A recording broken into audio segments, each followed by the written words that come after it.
ಓ ನನ್ನ ಪ್ರೀತಿಯ ಜೀವಗಳೇ, ನಮ್ಮ ಈ ಸೃಷ್ಟಿಯ ಗೂಢ ರಹಸ್ಯಗಳನ್ನು ಅರಿಯಲು ನೀವು ಸಿದ್ಧರಿದ್ದೀರಾ? ನಾವು ನಿಮಗೆ ಕಷ್ಟಗಳ ಮಾರ್ಗದಲ್ಲಿ ದಿವ್ಯ ಧೈರ್ಯವನ್ನು ತುಂಬಲು ಬಂದಿದ್ದೇವೆ. ನಿಮ್ಮ ಮನಸ್ಸೆಂಬ ರಥದ ಸಾರಥ್ಯವನ್ನು ಸರಿಯಾಗಿ ನಿರ್ವಹಿಸಲು ಕಲಿಯಿರಿ. ಏಕೆಂದರೆ ನಿಮ್ಮ ಜೀವನದ ಪರಮಸತ್ಯವು ನಿಮ್ಮ ನಿರ್ಧಾರಗಳಲ್ಲಿದೆ. ಆ ಜ್ಞಾನದ ಮಾರ್ಗದಲ್ಲಿ ನಡೆಯುವ ಅಚಲ ಶಕ್ತಿಯನ್ನು ನಾವು ನಿಮಗೆ ನೀಡುತ್ತೇವೆ. ನಾವು ನಿಮಗೆ ಗೀತಾಸಾರದ ಈ ದಿವ್ಯ ವೇದಿಕೆಗೆ ಪ್ರೀತಿಯ ಸ್ವಾಗತವನ್ನು ಕೋರುತ್ತೇವೆ. ಇಲ್ಲಿ ನೀವು ಕೇವಲ ಕಥೆಗಳನ್ನಲ್ಲ, ಬದಲಿಗೆ ಸಾಕ್ಷಾತ್ ಪರಮಾತ್ಮನ ವಾಣಿಯ ಮೂಲಕ ಜೀವನದ ಪರಮಸತ್ಯಗಳನ್ನು ಅರಿತುಕೊಳ್ಳುವಿರಿ ಮತ್ತು ನಿಮ್ಮ ಜೀವನದ ಮೂಲ ಆಶಯವನ್ನು ತಿಳಿದುಕೊಳ್ಳುವಿರಿ. ಈ ಶ್ರೇಷ್ಠ ಜ್ಞಾನವನ್ನು ನಿಮ್ಮ ಹೃದಯದಲ್ಲಿ ಪ್ರತಿಷ್ಠಾಪಿಸಿ ದಿವ್ಯ ಮಾರ್ಗದಲ್ಲಿ ಮುನ್ನಡೆಯಿರಿ. ಆತ್ಮೀಯರೇ, ನೀವು ಶ್ರೀಮದ್ ಭಗವದ್ಗೀತೆಯಲ್ಲಿ ಕೇವಲ ದೇವರ ಪೂಜಾ ವಿಧಾನಗಳ ಕುರಿತು ಮಾತ್ರ ಬರೆಯಲಾಗಿದೆ ಎಂದು ಭಾವಿಸಿದರೆ ನಿಮ್ಮ ಆ ತಿಳುವಳಿಕೆ ತಪ್ಪಾಗಿದೆ. ಏಕೆಂದರೆ ಶ್ರೀಮದ್ ಭಗವದ್ಗೀತೆಯು ಕೇವಲ ಒಂದು ಧಾರ್ಮಿಕ ಗ್ರಂಥ ಅಥವಾ ಪುಸ್ತಕ ಮಾತ್ರವಲ್ಲ, ಬದಲಾಗಿ ಈ ಭೂಮಿಯ ಮೇಲೆ ಬದುಕುತ್ತಿರುವ ಪ್ರತಿಯೊಬ್ಬ ಮನುಷ್ಯನಿಗೂ ಉಪಯುಕ್ತವಾಗುವಂತಹ ಪರಮಜ್ಞಾನವನ್ನು ಒಳಗೊಂಡಿದೆ. ಈ ಗೀತೆಯು ನಮಗೆ ಈ ಜಗತ್ತಿನಲ್ಲಿ ನಮ್ಮ ಕನಸುಗಳನ್ನು ಹೇಗೆ ನನಸಾಗಿಸಿಕೊಳ್ಳಬೇಕು, ನಮ್ಮ ವ್ಯಕ್ತಿತ್ವವು ಹೇಗೆ ರೂಪುಗೊಳ್ಳುತ್ತದೆ, ಸಕಾರಾತ್ಮಕ ಶಕ್ತಿಯನ್ನು ಹೇಗೆ ಸೃಷ್ಟಿಸಬಹುದು, ನಿಜವಾದ ಸಂತೋಷ ಎಂದರೇನು, ದೊಡ್ಡ ಸಮಸ್ಯೆಗಳಿಗೆ ಪರಿಹಾರಗಳನ್ನು ಹೇಗೆ ಕಂಡುಕೊಳ್ಳಬಹುದು, ಸರಿಯಾದ ನಿರ್ಧಾರಗಳನ್ನು ಹೇಗೆ ತೆಗೆದುಕೊಳ್ಳಬೇಕು, ಸಂಬಂಧಗಳು ಮುರಿದುಬಿದ್ದಾಗ ಆ ನೋವಿನಿಂದ ಹೊರಬರುವುದು ಹೇಗೆ, ಹಾಗೂ ಭಾವನಾತ್ಮಕವಾಗಿ ಸ್ಥಿರವಾಗಿ ಎಮೋಷನಲಿ ಸ್ಟೇಬಲ್ ಇರುವುದು ಹೇಗೆ ಮತ್ತು ಇನ್ನೂ ಏನೆಲ್ಲ ಎಂಬುದನ್ನು ಕಲಿಸುತ್ತದೆ. ಜೀವನದಲ್ಲಿ ನಾವು ಎಲ್ಲರೂ ನಮ್ಮ ಕನಸುಗಳನ್ನು ಈಡೇರಿಸಿಕೊಳ್ಳುವ ಇಚ್ಛೆಯನ್ನು ಹೊಂದಿರುತ್ತೇವೆ ಮತ್ತು ನಾವು ಎಲ್ಲವನ್ನೂ ಉತ್ತಮ ರೀತಿಯಲ್ಲಿ ಪಡೆಯಲು ಬಯಸುತ್ತೇವೆ ಎಂಬುದು ಸತ್ಯ. ಪ್ರತಿಯೊಬ್ಬರೂ ತಮ್ಮ ವೃತ್ತಿಜೀವನದಲ್ಲಿ ಅತ್ಯಂತ ವೇಗವಾಗಿ ಮುಂದುವರಿಯಲು ಬಯಸುತ್ತಾರೆ ಮತ್ತು ಕೋಟ್ಯಾಧಿಪತಿಗಳಾಗುವ ಕನಸನ್ನು ಕಾಣುತ್ತಾರೆ. ನಾವು ಹಲವು ಬಾರಿ ಗಮನಿಸಿದ್ದೇವೆ, ನಾವು ಯಾವಾಗಲಾದರೂ ಒಂದು ಪ್ರೇರಕ ವಿಡಿಯೋವನ್ನು, ಮೋಟಿವೇಶನಲ್ ವಿಡಿಯೋ ನೋಡಿದಾಗ ನಮ್ಮ ಉತ್ಸಾಹವು ಹೆಚ್ಚಾಗುತ್ತದೆ. ಆದರೆ ನಾವು ನಮ್ಮ ಕರ್ಮಗಳಲ್ಲಿ ತೊಡಗಿದಂತೆ ಆ ಉತ್ಸಾಹವು ಎಲ್ಲಿಯೋ ಮಾಯವಾಗಿ ಬಿಡುತ್ತದೆ. ನಮಗೆ ಒಬ್ಬಂಟಿಯಾಗಿ ಕೆಲಸ ಮಾಡುವಾಗ ಪ್ರೇರಣೆಯ ಕೊರತೆಯು ಕಾಡುತ್ತದೆ.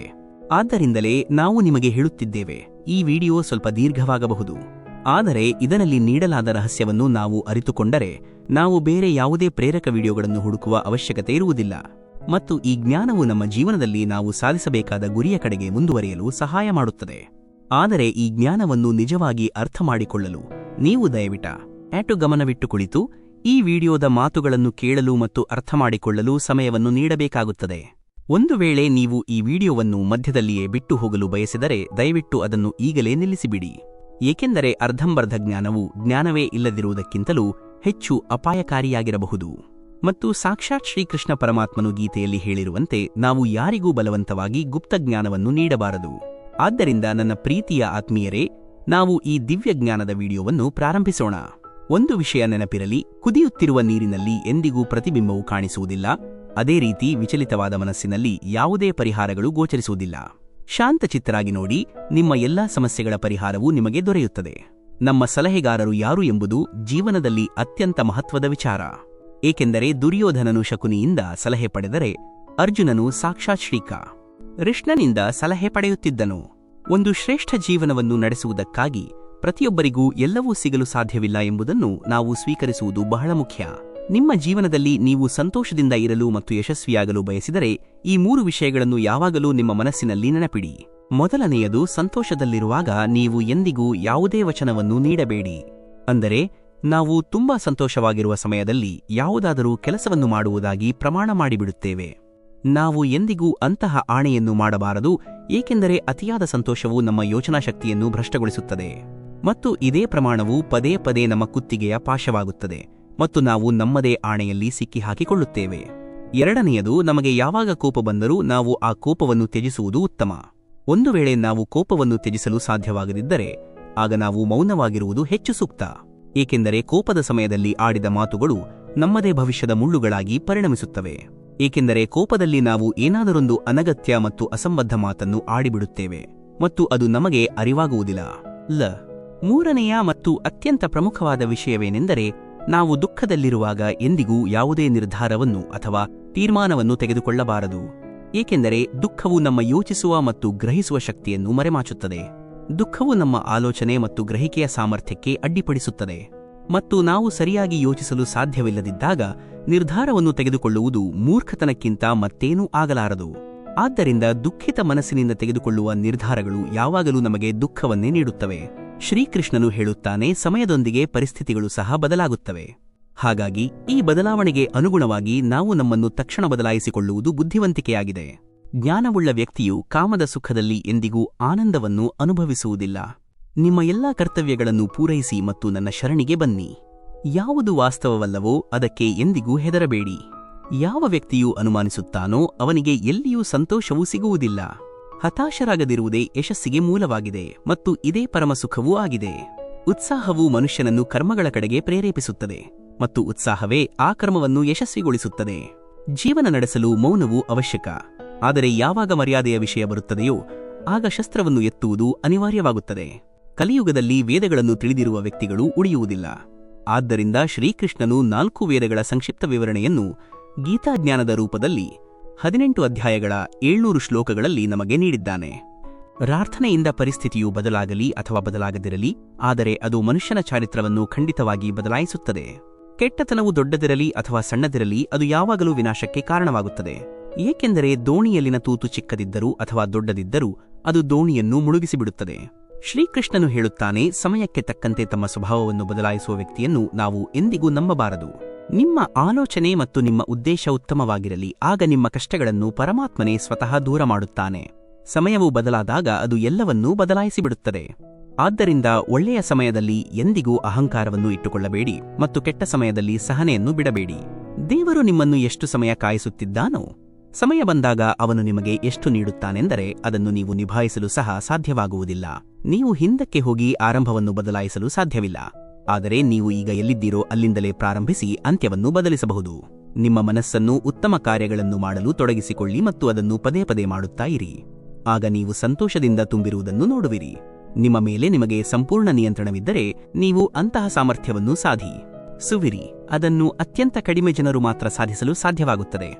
ಯಾವುದೇ ಗುರಿ ದೊಡ್ಡದಲ್ಲ, ಗೆಲ್ಲುವವನು ಹೆದರದವನು ಮಾತ್ರ. ನಾನು ಬಹುತೇಕ ಪ್ರತಿದಿನ ನನ್ನನ್ನು ನಾನು ಕೇಳಿಕೊಳ್ಳುವ ಒಂದು ಪ್ರಶ್ನೆಯೆಂದರೆ, ನಾನು ಮಾಡಬೇಕಾದ ಮಹತ್ವದ ಕೆಲಸವನ್ನು ಮಾಡುತ್ತಿದ್ದೇನೆಯೇ ಮತ್ತು ನಾನು ಅತ್ಯಂತ ಪ್ರಮುಖವಾದ ಸಮಸ್ಯೆಗಾಗಿ ಸಮಯವನ್ನು ಕಳೆಯುತ್ತಿದ್ದೇನೆ ಎಂದು ನನಗೆ ಖಚಿತವಾಗುವವರೆಗೆ ನಾನು ಕಳೆದ ಸಮಯದ ಬಗ್ಗೆ ನನಗೆ ಉತ್ತಮ ಭಾವನೆ ಮೂಡುವುದಿಲ್ಲ. ಸೂತ್ರ 1, ಎಂದಿಗೂ ಹಣವನ್ನು ಕಳೆದುಕೊಳ್ಳಬೇಡಿ. ಸೂತ್ರ 2, ಸೂತ್ರ 1 ಎಂದಿಗೂ ಮರೆಯಬೇಡಿ. ಯಾವುದೇ ಮನುಷ್ಯನು ತನ್ನ ಕೆಲಸವನ್ನು ಪ್ರೀತಿಸುವವರೆಗೂ ಅವನು ಯಶಸ್ವಿಯಾಗಲು ಸಾಧ್ಯವಿಲ್ಲ. ಅತಿಯಾದ ನಿರೀಕ್ಷೆ ಮತ್ತು ಭರವಸೆಯೇ ಬಹುತೇಕ ಎಲ್ಲದಕ್ಕೂ ಮೂಲ ಕೀಲಿಯಾಗಿದೆ.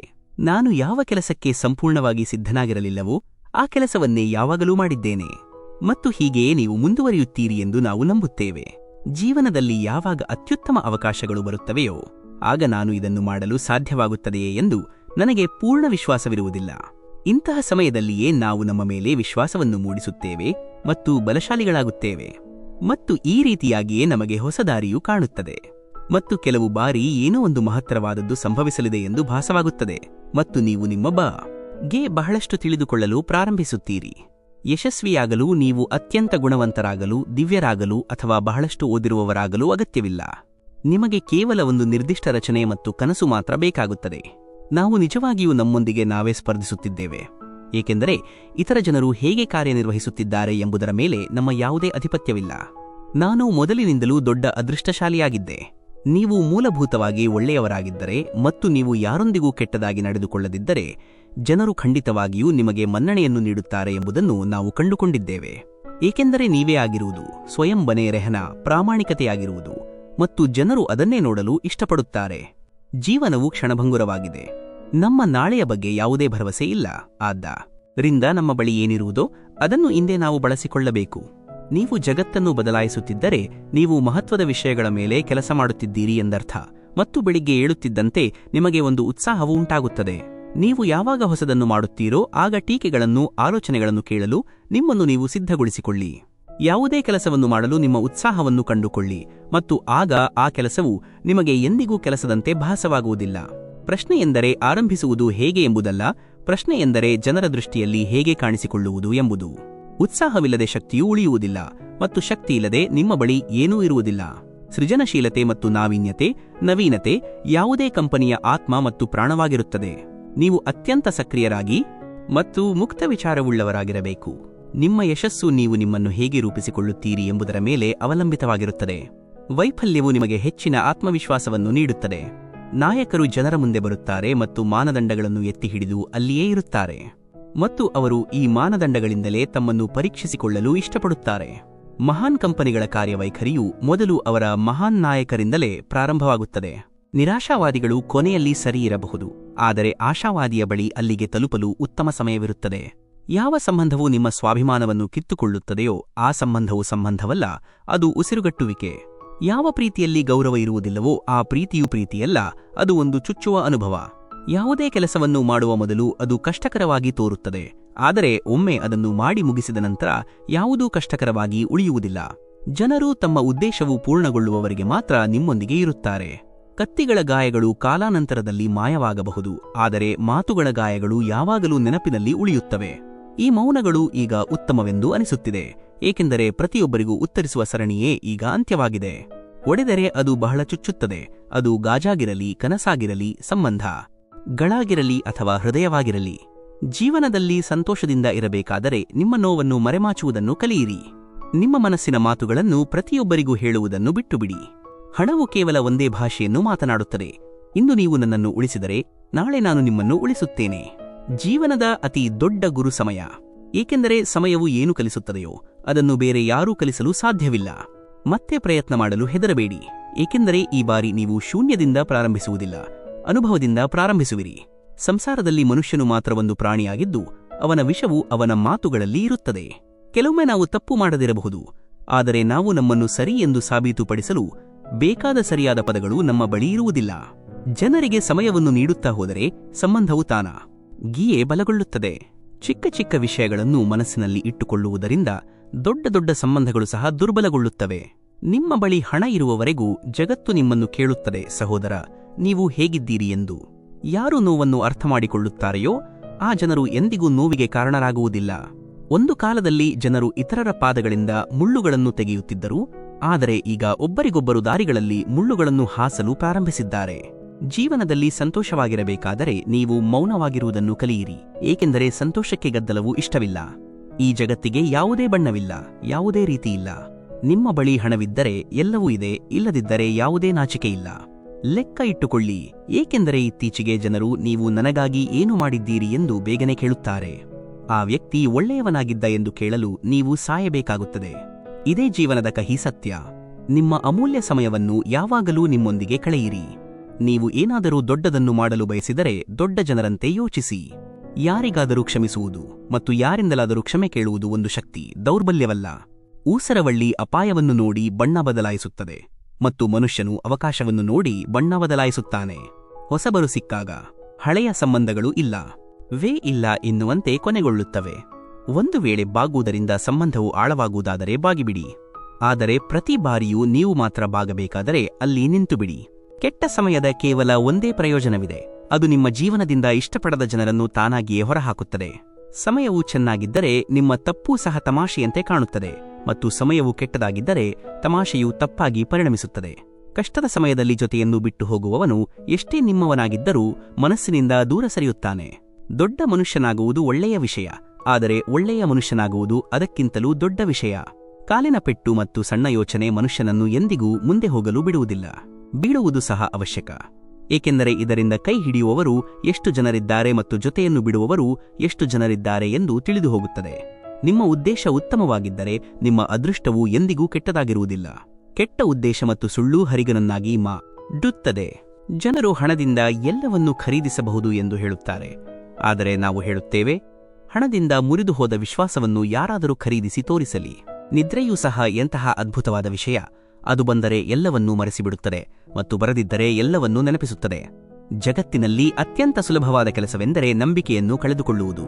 ಕಷ್ಟಕರವಾದ ಕೆಲಸವೆಂದರೆ ನಂಬಿಕೆಯನ್ನು ಪಡೆಯುವುದು, ಮತ್ತು ಅದಕ್ಕಿಂತಲೂ ಕಠಿಣವಾದ ಕೆಲಸವೆಂದರೆ ಆ ನಂಬಿಕೆಯನ್ನು ಉಳಿಸಿಕೊಳ್ಳುವುದು. ಯಾರ ಕೆಟ್ಟದನ್ನು ಯೋಚಿಸಬೇಡಿ, ನಿಮ್ಮ ಒಳ್ಳೆಯದು ತಾನಾಗಿಯೇ ಆಗುತ್ತದೆ. ಜನರು ನಿಮ್ಮಿಂದ ಪ್ರಯೋಜನ ಪಡೆಯುವವರೆಗೂ ನೀವು ಒಳ್ಳೆಯ ಮನುಷ್ಯರಾಗಿರುತ್ತೀರಿ. ನಿಮ್ಮ ತಪ್ಪನ್ನು ಒಪ್ಪಿಕೊಳ್ಳದೆ ನೀವು ಎಂದಿಗೂ ಉತ್ತಮರಾಗಲು ಸಾಧ್ಯವಿಲ್ಲ. ಎಚ್ಚರಿಕೆಯಿಂದ ಇಟ್ಟಿರುವ ವಸ್ತುಗಳು ಮತ್ತು ಗಮನವಿಟ್ಟು ಕೇಳಿದ ಮಾತುಗಳು ಯಾವಾಗಲಾದರೂ ಒಂದು ದಿನ ಕೆಲಸಕ್ಕೆ ಬರುತ್ತವೆ. ಬಿದ್ದು ಹೋದ ಯೋಚನೆಯ ಹೊರತಾಗಿ ಪ್ರತಿಯೊಂದು ವಸ್ತುವನ್ನು ಎತ್ತಬಹುದು. ಎಲ್ಲಿ ಕೋಪಕ್ಕೆ ಮೌಲ್ಯವಿರುವುದಿಲ್ಲವೋ ಅಲ್ಲಿ ಕೋಪಗೊಳ್ಳುವುದನ್ನು ನಿಲ್ಲಿಸಬೇಕು. ಕೆಲವು ಜನರು ತಮ್ಮ ಅಹಂಕಾರದ ಕಾರಣದಿಂದ ಬೆಲೆಬಾಳುವ ಸಂಬಂಧಗಳನ್ನು ಕಳೆದುಕೊಳ್ಳುತ್ತಾರೆ, ಮತ್ತು ಕೆಲವು ಜನರು ಸಂಬಂಧಗಳನ್ನು ಉಳಿಸುವ ಪ್ರಯತ್ನದಲ್ಲಿ ತಮ್ಮ ಗೌರವವನ್ನು ಕಳೆದುಕೊಳ್ಳುತ್ತಾರೆ. ಒಂದು ವೇಳೆ ಯಾರಾದರೂ ನಿಮ್ಮೊಂದಿಗೆ ಇರಲು ಬಯಸದಿದ್ದರೆ ಅವರನ್ನು ಸ್ವತಂತ್ರಗೊಳಿಸಬೇಕು. ಏಕೆಂದರೆ ಬಲವಂತದಿಂದ ಇರಿಸಿಕೊಂಡ ಸಂಬಂಧದಿಂದ ಎಂದಿಗೂ ನೆಮ್ಮದಿ ಸಿಗುವುದಿಲ್ಲ. ಅವನ ಪಾಡಿಗೆ ಅವನನ್ನು ಬಿಟ್ಟು ಬಿಡಬೇಡಿ. ಬಹುಶಃ ಅವನಿಗೆ ನಿಮ್ಮ ಹೊರತಾಗಿ ಬೇರೆ ಯಾರೂ ಇರಲಿಕ್ಕಿಲ್ಲ. ನಿಮ್ಮಿಂದ ದೂರ ಇರಲು ಸಾಧ್ಯವಾಗದವರ ಹತ್ತಿರ ನೀವು ಇರಿ. ಯಾರು ನಮ್ಮ ಭಾವನೆಗಳಿಗೆ ಮೌಲ್ಯ ನೀಡಲು ಸಾಧ್ಯವಿಲ್ಲವೋ ಅವರ ಹಿಂದೆ ಹುಚ್ಚರಂತೆ ಓಡುವುದು ಪ್ರೀತಿಯಲ್ಲ, ಅದು ಮೂರ್ಖತನ. ಬೂಟುಗಳು ಮತ್ತು ಸಂಬಂಧಿಕರು ಪದೇ ಪದೇ ನಿಮಗೆ ದುಃಖ ನೀಡಿದರೆ ಅವರು ನಿಮಗೆ ಇನ್ನು ಮುಂದೆ ಯಾವುದೇ ಉಪಯೋಗಕ್ಕೆ ಬರುವುದಿಲ್ಲ ಎಂದು ತಿಳಿದುಕೊಳ್ಳಿ. ಎಲ್ಲಿಂದ ಅಹಂಕಾರವು ಹೊರಹೋಗುವುದಿಲ್ಲವೋ ಅಲ್ಲಿಂದ ಸಂಬಂಧಗಳು ಹೊರಟು ಹೋಗುತ್ತವೆ. ನಿಜವಾಗಿಯೂ ಜೊತೆಯಲ್ಲಿ ನಿಲ್ಲುವವರು ಎಂದಿಗೂ ಯಾವುದೇ ನೆಪಗಳನ್ನು ಹುಡುಕುವುದಿಲ್ಲ. ಮಕ್ಕಳು ಜೊತೆಯನ್ನು ಬಿಡಬಹುದು, ಆದರೆ ಸಂಗಾತಿಯು ಜೀವನದ ಕೊನೆಯ ಹಂತದವರೆಗೂ ಜೊತೆಯನ್ನು ನೀಡುತ್ತಾನೆ. ಸಂಬಂಧಗಳು ಕೇವಲ ಮನಸ್ಸಿನಿಂದ ಆಗಿರಬೇಕು, ಸ್ವಾರ್ಥದಿಂದಲ್ಲ. ಪಥಪತನದ ಬದಲಾವಣೆಯ ಸಮಯದಲ್ಲಿಯೇ ಸಂಬಂಧಗಳ ಪರೀಕ್ಷೆಯಾಗುತ್ತದೆ. ಮಳೆಯ ಸಮಯದಲ್ಲಿ ಪ್ರತಿಯೊಂದು ಎಲೆಯೂ ಹಸಿರಾಗಿಯೇ ಕಾಣುತ್ತದೆ. ಯಾರು ಹೃದಯದಲ್ಲಿರುತ್ತಾರೋ ಅವರು ಮಾತ್ರ ಹೃದಯದಲ್ಲಿ ನೆಲೆಯೂರಲು ಸಾಧ್ಯ. ಏಕೆಂದರೆ ಸೂಜಿಗೆ ಗಂಟಿಲ್ಲದ ನೂಲನ್ನು ಮಾತ್ರ ಪೋಣಿಸಬಹುದು. ಸ್ವಾರ್ಥವಿಲ್ಲದೆ ಸಂಬಂಧವನ್ನು ನಿರ್ವಹಿಸುವುದು ಪ್ರತಿಯೊಬ್ಬರ ಕೈಯಲ್ಲಿರುವ ವಿಷಯವಲ್ಲ. ಸ್ವಾರ್ಥಿಗಳೊಂದಿಗೆ ಸಂಬಂಧಗಳು ಎಷ್ಟು ಬೇಗನೆ ರೂಪುಗೊಳ್ಳುತ್ತವೆಯೋ ಅಷ್ಟೇ ಬೇಗನೆ ಮುರಿದು ಹೋಗುತ್ತವೆ. ಸಂಬಂಧಗಳನ್ನು ಯಾವಾಗಲೂ ಈ ರೀತಿಯಲ್ಲಿ ಬಲಪಡಿಸಿ ಬೇರುಗಳು ಕತ್ತರಿಸಿದರೂ ಆ ಸಂಬಂಧವು ನಿಮ್ಮನ್ನು ಕೆಳಗೆ ಬೀಳಲು ಬಿಡದಿರಲಿ. ಯಾವುದೇ ಸಂಬಂಧವಿರಲಿ, ಅದರಲ್ಲಿ ಒಬ್ಬರಿಗೊಬ್ಬರ ಗೌರವವು ಅತ್ಯಂತ ಅವಶ್ಯಕ. ಯಾವುದೇ ಸಂಬಂಧದಲ್ಲಿ ಯಾವಾಗ ಗೆಲುವು ಮತ್ತು ಅಹಂಕಾರ ಪ್ರವೇಶಿಸುತ್ತದೆಯೋ ಆಗ ಇವೆರಡೂ ಗೆಲ್ಲುತ್ತವೆ ಮತ್ತು ಸಂಬಂಧವು ಸೋಲುತ್ತದೆ. ಯಾರಾದರೂ ನಿಮ್ಮ ಮೇಲೆ ಕೋಪಗೊಂಡಿದ್ದರೆ ಮತ್ತು ನೀವು ಅವರನ್ನು ಸಮಾಧಾನಪಡಿಸುತ್ತೀರಿ ಎಂಬ ಗರ್ವ ಅವರಿಗೆ ಇದ್ದರೆ ಅವರ ಈ ಗರ್ವವನ್ನು ಎಂದಿಗೂ ಮುರಿಯಲು ಬಿಡಬೇಡಿ. 4 ದಿನಗಳು ಸಹ ಆತ್ರವನ್ನು ನಿರ್ವಹಿಸಲು ಸಾಧ್ಯವಿಲ್ಲ. ಅದನ್ನು ತಂದೆಯು ಜೀವನ ಪೂರ್ತಿ ಮಗುವಿಗಾಗಿ ನಿರ್ವಹಿಸುತ್ತಾನೆ. ತಂದೆಯು ಅಲ್ಲಿಯೂ ಕೈ ಚಾಚುತ್ತಾನೆ, ಅಲ್ಲಿ ಕಾಲಿಡಲು ಸಹ ಇಷ್ಟಪಡುವುದಿಲ್ಲ. ಯಾವ ಸಂಬಂಧದಲ್ಲಿ ಪ್ರತಿಕ್ಷಣವೂ ಉಸಿರುಗಟ್ಟುವ ಅನುಭವವಿರುತ್ತದೆಯೋ ಅಂತಹ ಸಂಬಂಧದಿಂದ ಹಿಂದಕ್ಕೆ ಸರಿಯುವುದೇ ಉತ್ತಮ. ಒಂದು ವೇಳೆ ಹಣ ಮತ್ತು ಸಂಬಂಧದಲ್ಲಿ ಯಾವುದಾದರೊಂದನ್ನು ಆರಿಸಬೇಕಾಗಿ ಬಂದರೆ ಯಾವಾಗಲೂ ಸಂಬಂಧವನ್ನೇ ಆರಿಸಿಕೊಳ್ಳಿ. ಏಕೆಂದರೆ ಹಣವು ಬಂದು ಹೋಗುತ್ತಿರುತ್ತದೆ, ಆದರೆ ಸಂಬಂಧವು ಎಂದಿಗೂ ಮರಳಿ ಬರುವುದಿಲ್ಲ. ನಿಮ್ಮನ್ನು ಪ್ರೀತಿಸುವವರು ನಿಮ್ಮನ್ನು ಗೌರವಿಸುತ್ತಾರೆ. ನೀವು ಯಾರನ್ನು ಪ್ರೀತಿಸುತ್ತೀರೋ ಅವರು ಗೌರವಿಸುವುದಿಲ್ಲ. ಮನುಷ್ಯನು ಸಹನಶೀಲತೆಯ ಸಾಮರ್ಥ್ಯ ಇರುವವರೆಗೂ ಸಹಿಸುತ್ತಾನೆ. ಅದರ ನಂತರ ಅವನು ಸಂಬಂಧಗಳ ಅಗತ್ಯವನ್ನು ಸಹ ಅರ್ಥಮಾಡಿಕೊಳ್ಳುವುದಿಲ್ಲ. ಯಾರನ್ನಾದರೂ ಎಷ್ಟೇ ನಿಮ್ಮವರೆಂದು ಭಾವಿಸಿದರೂ ಅವರು ನಿಮಗೆ ಒಂದು ದಿನ ಅನ್ಯರೆಂಬ ಭಾವನೆಯನ್ನು ಮೂಡಿಸಿಯೇ ಬಿಡುತ್ತಾರೆ. ನಿಮ್ಮ ಅಳುವಿಗೆ ಯಾರಿಗೂ ವ್ಯತ್ಯಾಸವಾಗದಿದ್ದಾಗ ಅವರು ಕೇವಲ ಅನಿವಾರ್ಯತೆಯಲ್ಲಿ ಸಂಬಂಧವನ್ನು ನಿರ್ವಹಿಸುತ್ತಿದ್ದಾರೆ ಎಂದು ತಿಳಿದುಕೊಳ್ಳಿ. ಸಂಬಂಧಗಳಿಗ ಸಮಯ ಬೇಕಾಗುತ್ತದೆ ಮತ್ತು ಇತ್ತೀಚೆಗೆ ಜನರ ಬಳಿ ಸಮಯದ ಕೊರತೆಯಿದೆ. ನನ್ನ ಗೆಳೆಯ, ನೀವು ಗಳಿಸಲೇಬೇಕಾಗುತ್ತದೆ. ಇದು ಹಣದುಬ್ಬರದ ಕಾಲ ಮತ್ತು ಸಂಬಂಧಗಳು ಕೇವಲ ಲಾಭವನ್ನು ನೋಡುತ್ತವೆ. ಯಾವ ಸಂಬಂಧಗಳಲ್ಲಿ ನೀವು ಸ್ವತಃ ಒಡೆದು ಹೋಗಿರುತ್ತೀರೋ ಅಂತಹ ಸಂಬಂಧಗಳು ಮುರಿದು ಹೋಗುವುದೇ ಉತ್ತಮ. ಒಂದು ವೇಳೆ ಯಾವುದೇ ಸಂಬಂಧವು ಕಣ್ಣೀರನ್ನು ಒರೆಸುವ ಬದಲಿಗೆ ಕಣ್ಣೀರನ್ನು ನೀಡಲು ಪ್ರಾರಂಭಿಸಿದರೆ ಆ ಸಂಬಂಧವು ತನ್ನ ಆಯಸ್ಸನ್ನು ಪೂರ್ಣಗೊಳಿಸಿದೆ ಎಂದು ಅರ್ಥಮಾಡಿಕೊಳ್ಳಿ. ಮನುಷ್ಯನು ಯಾರಿಗೆ ಸಮಯವನ್ನು ನೀಡಲು ಬಯಸುತ್ತಾನೋ ಅವರಿಗೆ ಸಮಯವನ್ನು ನೀಡುತ್ತಾನೆ. ಸಮಯ ಸಿಗುವುದಿಲ್ಲ ಎಂಬುದು ಕೇವಲ ನೆಪಗಳು. ಯಾವುದೇ ಸಂಬಂಧವಿರಲಿ, ಅದರಲ್ಲಿ ಗೌರವ ಮತ್ತು ನಂಬಿಕೆ ಇಲ್ಲದಿದ್ದರೆ ಅದು ನಿಷ್ಪ್ರಯೋಜಕ. ಸಂಬಂಧಗಳು ಹೃದಯದಲ್ಲಿ ಇದ್ದರೆ ಮುರಿಯಲು ಪ್ರಯತ್ನಿಸಿದರೂ ಮುರಿಯುವುದಿಲ್ಲ, ಮತ್ತು ಮೆದುಳಿನಲ್ಲಿ ಇದ್ದರೆ ಸೇರಿಸಲು ಪ್ರಯತ್ನಿಸಿದರೂ ಸೇರುವುದಿಲ್ಲ. ಮೆದುಳಿನಿಂದ ಮಾಡಿದ ಸಂಬಂಧಗಳು ಮಾರುಕಟ್ಟೆಯವರೆಗೆ ನಡೆಯುತ್ತವೆ ಮತ್ತು ಹೃದಯದಿಂದ ಮಾಡಿದ ಸಂಬಂಧಗಳು ಸ್ಮಶಾನದವರೆಗೂ ನಡೆಯುತ್ತವೆ.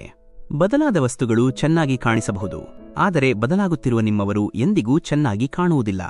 ಎಲ್ಲಿ ಸಂಬಂಧಗಳು ಗಾಳಿಯೊಂದಿಗೆ ಬೆರೆಯಲು ಒಗ್ಗಿಕೊಂಡಿರುತ್ತವೆಯೋ ಅಲ್ಲಿ ನಿಮ್ಮವರಂತೂ ಇರುತ್ತಾರೆ, ಆದರೆ ಆತ್ಮೀಯತೆ ಇರುವುದಿಲ್ಲ. ಸಂಬಂಧಗಳನ್ನು ನಿಭಾಯಿಸುವುದನ್ನು ಆ ಹಳೆಯ ಮನೆಯಿಂದ ಕಲಿಯಿರಿ. ಅದು ಶಿಥಿಲವಾದ ನಂತರವೂ ಭೂಮಿಯ ಜೊತೆಯನ್ನೂ ಬಿಡುವುದಿಲ್ಲ. ಯಾರನ್ನಾದರೂ ಬಿಟ್ಟು ಬಿಡುವುದು ಸುಲಭ, ಆದರೆ ಅವರನ್ನು ಮರೆಯುವುದು ತುಂಬಾ ಕಷ್ಟ. ಒಂದು ವಿಷಯವನ್ನು ಯಾವಾಗಲೂ ನೆನಪಿಡಿ, ಮಾತುಗಳಿಗಿಂತ ನಿಮ್ಮ ಕೆಲಸವು ಹೆಚ್ಚು ಮಾತನಾಡುತ್ತದೆ. ಪ್ರೀತಿಯನ್ನು ಹೃದಯದಿಂದ ಮಾಡಲಾಗುತ್ತದೆ, ದೇಹದಿಂದ ಕೇವಲ ಸ್ವಾರ್ಥಗಳನ್ನು ಪೂರೈಸಿಕೊಳ್ಳಲಾಗುತ್ತದೆ. ಜೀವನದಲ್ಲಿ ಕೇವಲ ಅವರಿಗೆ ಮಾತ್ರ ಮಹತ್ವವನ್ನು ನೀಡಿ, ಯಾರು ನಿಮ್ಮ ನಿಜವಾದ ಮೌಲ್ಯವನ್ನು ತಿಳಿದಿರುತ್ತಾರೋ. ಏಕೆಂದರೆ ಜೀವನದಲ್ಲಿ ಕೆಲವು ಜನರಿರುತ್ತಾರೆ, ಅವರ ಕೊರತೆಯನ್ನು ಯಾರೂ ತುಂಬಲು ಸಾಧ್ಯವಿಲ್ಲ. ಯಾರು ಯಾವಾಗಲೂ ಇತರರ ಜೊತೆ ಇರುತ್ತಾರೆಯೋ ಅವರು ಸಾಮಾನ್ಯವಾಗಿ ತಮ್ಮ ಕೆಟ್ಟ ಸಮಯದಲ್ಲಿ ಒಬ್ಬಂಟಿಯಾಗಿ ಉಳಿಯುತ್ತಾರೆ. ಜಗತ್ತಿನಲ್ಲಿ ಅತ್ಯಂತ ಹೆಚ್ಚು ಸಂತೋಷವಾಗಿರುವವರು ಯಾರು ಎಂದರೆ ಅವರು ಇತರರಿಂದ ಯಾವುದೇ ರೀತಿಯ ನಿರೀಕ್ಷೆಯನ್ನು ಇಡುವುದು ನಿಷ್ಪ್ರಯೋಜಕ ಎಂದು ತಿಳಿದುಕೊಂಡಿದ್ದಾರೆ. ಮನಸ್ಸಿನಿಂದ ಸತ್ಯವಂತರು ಒಬ್ಬಂಟಿಯಾಗಿ ಉಳಿದರೂ ಅವರಿಗೆ ಯಾವಾಗಲೂ ದೇವರು ಜೊತೆಯನ್ನು ನೀಡುತ್ತಾನೆ. ಮರಣದ ಗಾಯವು ಅಷ್ಟೊಂದು ದೊಡ್ಡದಾಗಿರುವುದಿಲ್ಲ, ಎಷ್ಟು ದೊಡ್ಡದು ಅಪಮಾನದ ಗಾಯವಿರುತ್ತದೆ. ನಿಮ್ಮ ಸಮಯವು ಕೆಟ್ಟದಾಗಿ ನಡೆಯುತ್ತಿರುವಾಗಲೇ ಯಾರು ನಿಮ್ಮವರು ಮತ್ತು ಯಾರು ಅನ್ಯರು ಎಂದು ನಿಜವಾಗಿ ತಿಳಿಯುತ್ತದೆ. ಇದು ಸ್ವಾರ್ಥದ ಜಗತ್ತು, ಇಲ್ಲಿ ಯಾರು ಯಾರಿಗೂ ಸೇರಿದವರಲ್ಲ. ಅನ್ಯ ಜನರ ಮಾತಂತೂ ಬಿಟ್ಟುಬಿಡಿ, ಇಲ್ಲಿ ನಮ್ಮವರು ಕೂಡ ನಮ್ಮವರಾಗಿರುವುದಿಲ್ಲ. ನಾವು ಮೌನವಾಗಿದ್ದು ಎಲ್ಲವನ್ನೂ ಸಹಿಸಿಕೊಳ್ಳುವಾಗ ಆಗ ಜಗತ್ತಿಗೆ ನಾವು ಒಳ್ಳೆಯವರಾಗಿ ಕಾಣುತ್ತೇವೆ. ಆದರೆ ಒಂದೆರಡು ಬಾರಿ ನಿಜವಾದ ಸತ್ಯವನ್ನು ಹೇಳಿದರೆ ಆಗ ನಾವು ಎಲ್ಲರಿಗಿಂತ ಕೆಟ್ಟವರಾಗಿ ಕಾಣಲು ಪ್ರಾರಂಭಿಸುತ್ತೇವೆ. ಯಾರ ಜೊತೆಯೂ ಇಲ್ಲ, ಯಾರೂ ಜೊತೆಗಿಲ್ಲ, ನಾವು ಯಾರೂ ಅಲ್ಲ ಮತ್ತು ನಮಗೂ ಯಾರೂ ಇಲ್ಲ. ಅಂದರೆ ಈ ಕಾಲದಲ್ಲಿ ಯಾರೂ ಯಾರಿಗೂ ಸೇರಿದವರಲ್ಲ. ಅದಕ್ಕಾಗಿಯೇ ಈ ಜಗತ್ತು ಜೇನನ್ನು ತೋರಿಸುತ್ತದೆ, ಆದರೆ ವಿಷವನ್ನು ಕುಡಿಸುತ್ತದೆ. ನೀವು ಸಂತೋಷವಾಗಿದ್ದೀರೋ ಇಲ್ಲವೋ ಎಂಬುದು ಜನರಿಗೆ ಯಾವುದೇ ವ್ಯತ್ಯಾಸವನ್ನು ಮಾಡುವುದಿಲ್ಲ. ಅವರಿಗೆ ನೀವು ಅವರನ್ನು ಸಂತೋಷವಾಗಿ ಇಡುತ್ತೀರೋ ಇಲ್ಲವೋ ಎಂಬುದು ಮಾತ್ರ ವ್ಯತ್ಯಾಸವನ್ನು ಮಾಡುತ್ತದೆ. ಯಾರೂ ಯಾರಿಗೂ ಸೇರಿದವರಲ್ಲ. ಈ ಮಾತನ್ನು ನಿಮ್ಮ ಗಂಟುಮೂಟೆಯಲ್ಲಿ ಕಟ್ಟಿಕೊಳ್ಳಿ. ನಿಮ್ಮ ಜೇಬು ಹಣದಿಂದ ತುಂಬಿರುವಾಗ ಜನರು ಮಾತ್ರ ನಿಮ್ಮ ಕೈ ಹಿಡಿಯುತ್ತಾರೆ. ನಿಮ್ಮ ಬೆನ್ನ ಹಿಂದೆ ಮಾತನಾಡುವವರ ಕಡೆಗೆ ಗಮನ ಕೊಡಬೇಡಿ. ಇದರ ನೇರ ಅರ್ಥವೇನೆಂದರೆ ನೀವು ಅವರಿಗಿಂತ 2 ಹೆಜ್ಜೆ ಮುಂದೆ ಇದ್ದೀರಿ. ಕೆಟ್ಟ ಸಮಯದಲ್ಲಿ ನಿಮ್ಮ ಭುಜದ ಮೇಲೆ ಇಟ್ಟ ಕೈಯು ಯಶಸ್ಸಿನ ಚಪ್ಪಾಳೆಗಳಿಗಿಂತಲೂ ಹೆಚ್ಚು ಮೌಲ್ಯಯುತವಾಗಿರುತ್ತದೆ. ಅತ್ಯಂತ ಕಷ್ಟಕರವಾದ ದಾರಿ ಯಾವುದೆಂದರೆ ನೀವು ಒಬ್ಬಂಟಿಯಾಗಿ ನಡೆಯಬೇಕಾದ ದಾರಿ. ಆದರೆ ಅದೇ ದಾರಿಯು ನಿಮ್ಮನ್ನು ತುಂಬಾ ಬಲಶಾಲಿಗಳನ್ನಾಗಿ ಮಾಡುತ್ತದೆ. ಯಾವುದೇ ವಸ್ತುವಿನ ಸೌಂದರ್ಯ ಮತ್ತು ಶುದ್ಧತೆಯು ನೋಡುವವರ ಕಣ್ಣಿನ ಮೇಲೆ ಅವಲಂಬಿತವಾಗಿರುತ್ತದೆ. ಸದ್ವರ್ತನೆಯು ಮನೆಯ ಶುಭ ಕಲಶ ಮತ್ತು ಮನುಷ್ಯತ್ವವು ಮನೆಯ ಭಂಡಾರ. ಒಂದು ಮಗುವಿಗೆ ಉಡುಗೊರೆಯನ್ನು ನೀಡದಿದ್ದರೆ ಅದು ಸ್ವಲ್ಪ ಹೊತ್ತು ಅಳುತ್ತದೆ. ಆದರೆ ಸಂಸ್ಕಾರವನ್ನು ನೀಡದಿದ್ದರೆ ಅದು ಜೀವನ ಪರ್ಯಂತ ಅಳುತ್ತದೆ. ಮನುಷ್ಯನು ಯಾವಾಗಲೂ ಅವಕಾಶವನ್ನೇ ಹುಡುಕಬಾರದು, ಏಕೆಂದರೆ ಇಂದು ಏನಿದೆಯೋ ಅದೇ ಅತ್ಯಂತ ಉತ್ತಮ ಅವಕಾಶ. ಜೀವನವು ನಿಮ್ಮನ್ನು ಹುಡುಕುವುದರಲ್ಲಿಲ್ಲ, ಬದಲಿಗೆ ಜೀವನವು ನಿಮ್ಮನ್ನು ನೀವೇ ನಿರ್ಮಿಸಿಕೊಳ್ಳುವುದರಲ್ಲಿದೆ. ಪ್ರಯತ್ನ ಮಾಡಿದರೂ ಯಶಸ್ಸು ಸಿಗದೇ ಇದ್ದರೆ ನಿಮ್ಮ ವಿಧಾನಗಳನ್ನು ಬದಲಾಯಿಸಿ, ಉದ್ದೇಶಗಳನ್ನು ಅಲ್ಲ. ಕಷ್ಟಗಳಿಂದ ಓಡಿ ಹೋಗುವುದು ಹೊಸ ಕಷ್ಟಗಳನ್ನು ಆಹ್ವಾನಿಸಿದಂತೆ. ಜೀವನದಲ್ಲಿ ಕಾಲಕಾಲಕ್ಕೆ ಸವಾಲುಗಳು ಮತ್ತು ಕಷ್ಟಗಳನ್ನು ಎದುರಿಸಬೇಕಾಗುತ್ತದೆ, ಮತ್ತು ಇದೇ ಜೀವನದ ಸತ್ಯವೂ ಆಗಿದೆ. ಒಂದು ಶಾಂತ ಸಮುದ್ರದಲ್ಲಿ ದೋಣಿಯು ಎಂದಿಗೂ ಕುಶಲವಾಗಲು ಸಾಧ್ಯವಿಲ್ಲ.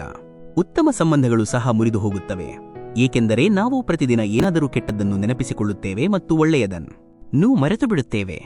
ಯಾರೋ ಒಬ್ಬರು ಎಷ್ಟು ಚೆನ್ನಾಗಿ ಹೇಳಿದ್ದಾರೆ, ಕಷ್ಟ ಬಂದಾಗ ಈಗ ಯಾರು ಸಹಾಯಕ್ಕೆ ಬರುತ್ತಾರೆ ಎಂದು ಯೋಚಿಸಬೇಡಿ, ಬದಲಾಗಿ ಈಗ ಯಾರು ಜೊತೆಯನ್ನು ಬಿಟ್ಟು ಹೋಗುತ್ತಾರೆ ಎಂಬುದನ್ನು ನೋಡಿ. ಪ್ರಾರ್ಥನೆಗಳು ಎಂದಿಗೂ ರದ್ದಾಗುವುದಿಲ್ಲ ಗೆಳೆಯ, ಬದಲಾಗಿ ಅವು ಅತ್ಯುತ್ತಮ ಸಮಯದಲ್ಲಿ ಅಂಗೀಕರಿಸಲ್ಪಡುತ್ತವೆ. ಮುಂದೆ ಹೋಗುವವರು ಎಂದಿಗೂ ಯಾರನ್ನೂ ಕೆಳಗೆ ಬೀಳಿಸುವುದಿಲ್ಲ, ಮತ್ತು ಇತರರನ್ನು ಕೆಳಗೆ ಬೀಳಿಸುವವರು ಎಂದಿಗೂ ಮುಂದೆ ಹೋಗಲು ಸಾಧ್ಯವಿಲ್ಲ. ನೀವು ನಿಮ್ಮ ಜೀವನವನ್ನು ಉತ್ತಮಗೊಳಿಸಲು ಬಯಸಿದರೆ ಜನರ ಮನಸ್ಸಿನ ಮಾತನ್ನು ಕೇಳಬೇಡಿ, ನಿಮ್ಮ ಮನಸ್ಸಿನ ಮಾತನ್ನು ಆಲಿಸಿ. ಜಗತ್ತನ್ನು ಬಿಡಿ, ಮೊದಲು ನೀವು ಪ್ರತಿದಿನ ಕನ್ನಡಿಯಲ್ಲಿ ನೋಡುವವರನ್ನು ಸಂತೋಷವಾಗಿಡಿ. ಯಾರೂ ದುರ್ಬಲರಲ್ಲ, ಎಲ್ಲವೂ ಸಮಯದ ಆಟ ಗೆಳೆಯ. ನಿಮ್ಮ ಅದೃಷ್ಟದಲ್ಲಿ ಏನಿದೆಯೋ ಅದನ್ನೇ ಅದೃಷ್ಟವು ನೀಡುತ್ತದೆ, ಆದರೆ ಪ್ರಯತ್ನವು ನಿಮಗೆ ಏನು ಬೇಕಿದೆಯೋ ಅದನ್ನು ನೀಡುತ್ತದೆ. ಹಣದಿಂದ ನಾವು ಜೀವನದ ಎಲ್ಲಾ ಸುಖ ಸೌಕರ್ಯಗಳನ್ನು ಪಡೆಯಬಹುದು, ಆದರೆ ಜೀವನದಲ್ಲಿ ನೆಮ್ಮದಿ ಕೇವಲ ಉತ್ತಮ ಕರ್ಮಗಳಿಂದ ಮಾತ್ರ ಸಿಗುತ್ತದೆ.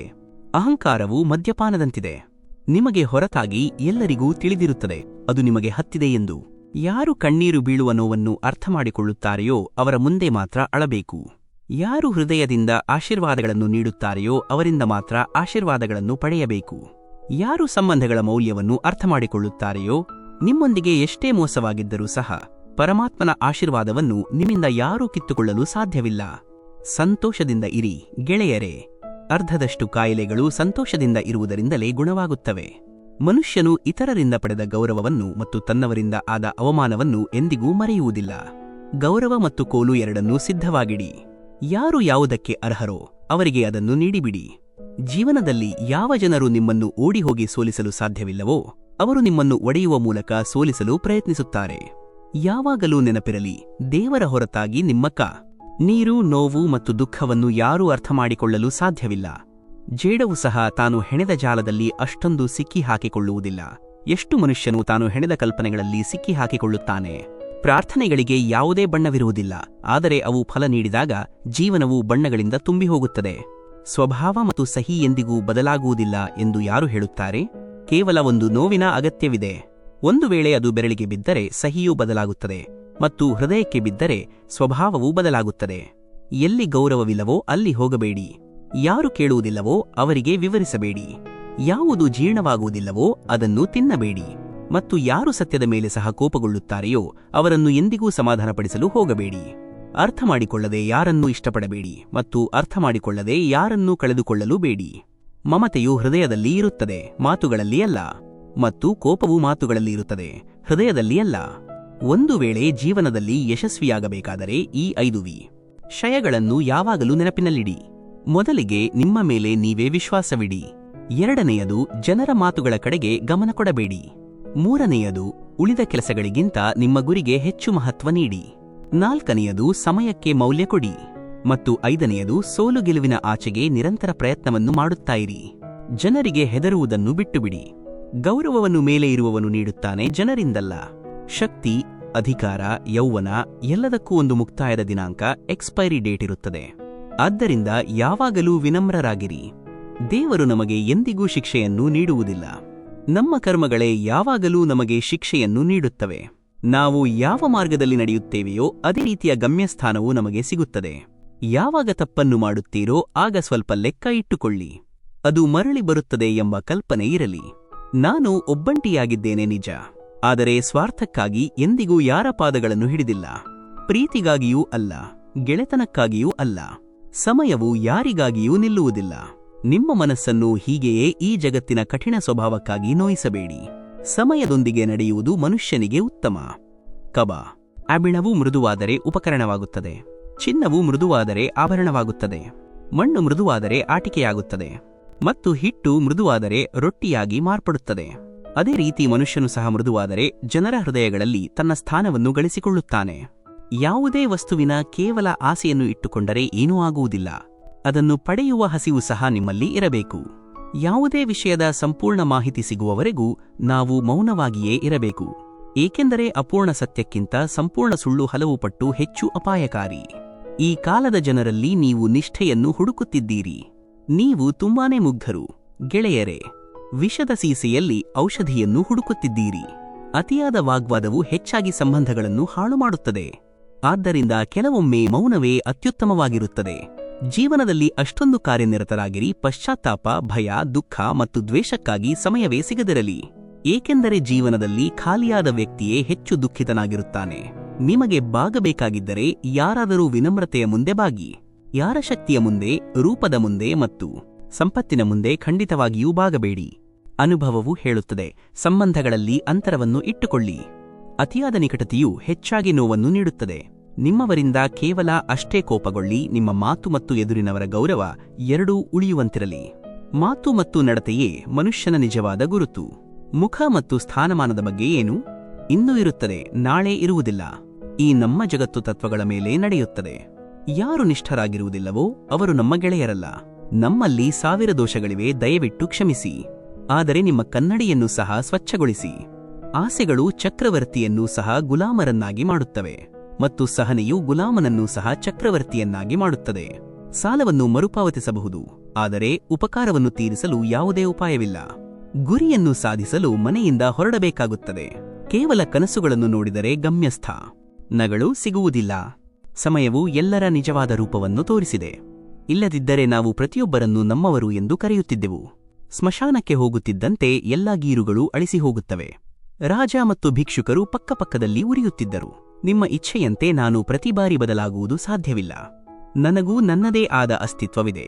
ನಾನು ಕನ್ನಡಿಯಲ್ಲಿನ ಚಿತ್ರವಲ್ಲ. ಶಕ್ತಿ ಬೇಕಾಗಿದ್ದರೆ ಜ್ಞಾನವನ್ನು ಪಡೆಯಿರಿ.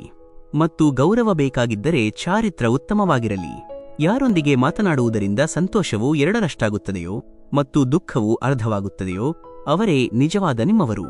ಉಳಿದವರು ಕೇವಲ ಜಗತ್ತು. ಏನು ಯೋಚಿಸಿದ್ದೆವೋ ಅದು ಆಗಲಿಲ್ಲ, ಮತ್ತು ಏನು ಆಗುತ್ತಿದೆಯೋ ಅದನ್ನು ಎಂದಿಗೂ ಯೋಚಿಸಿರಲಿಲ್ಲ.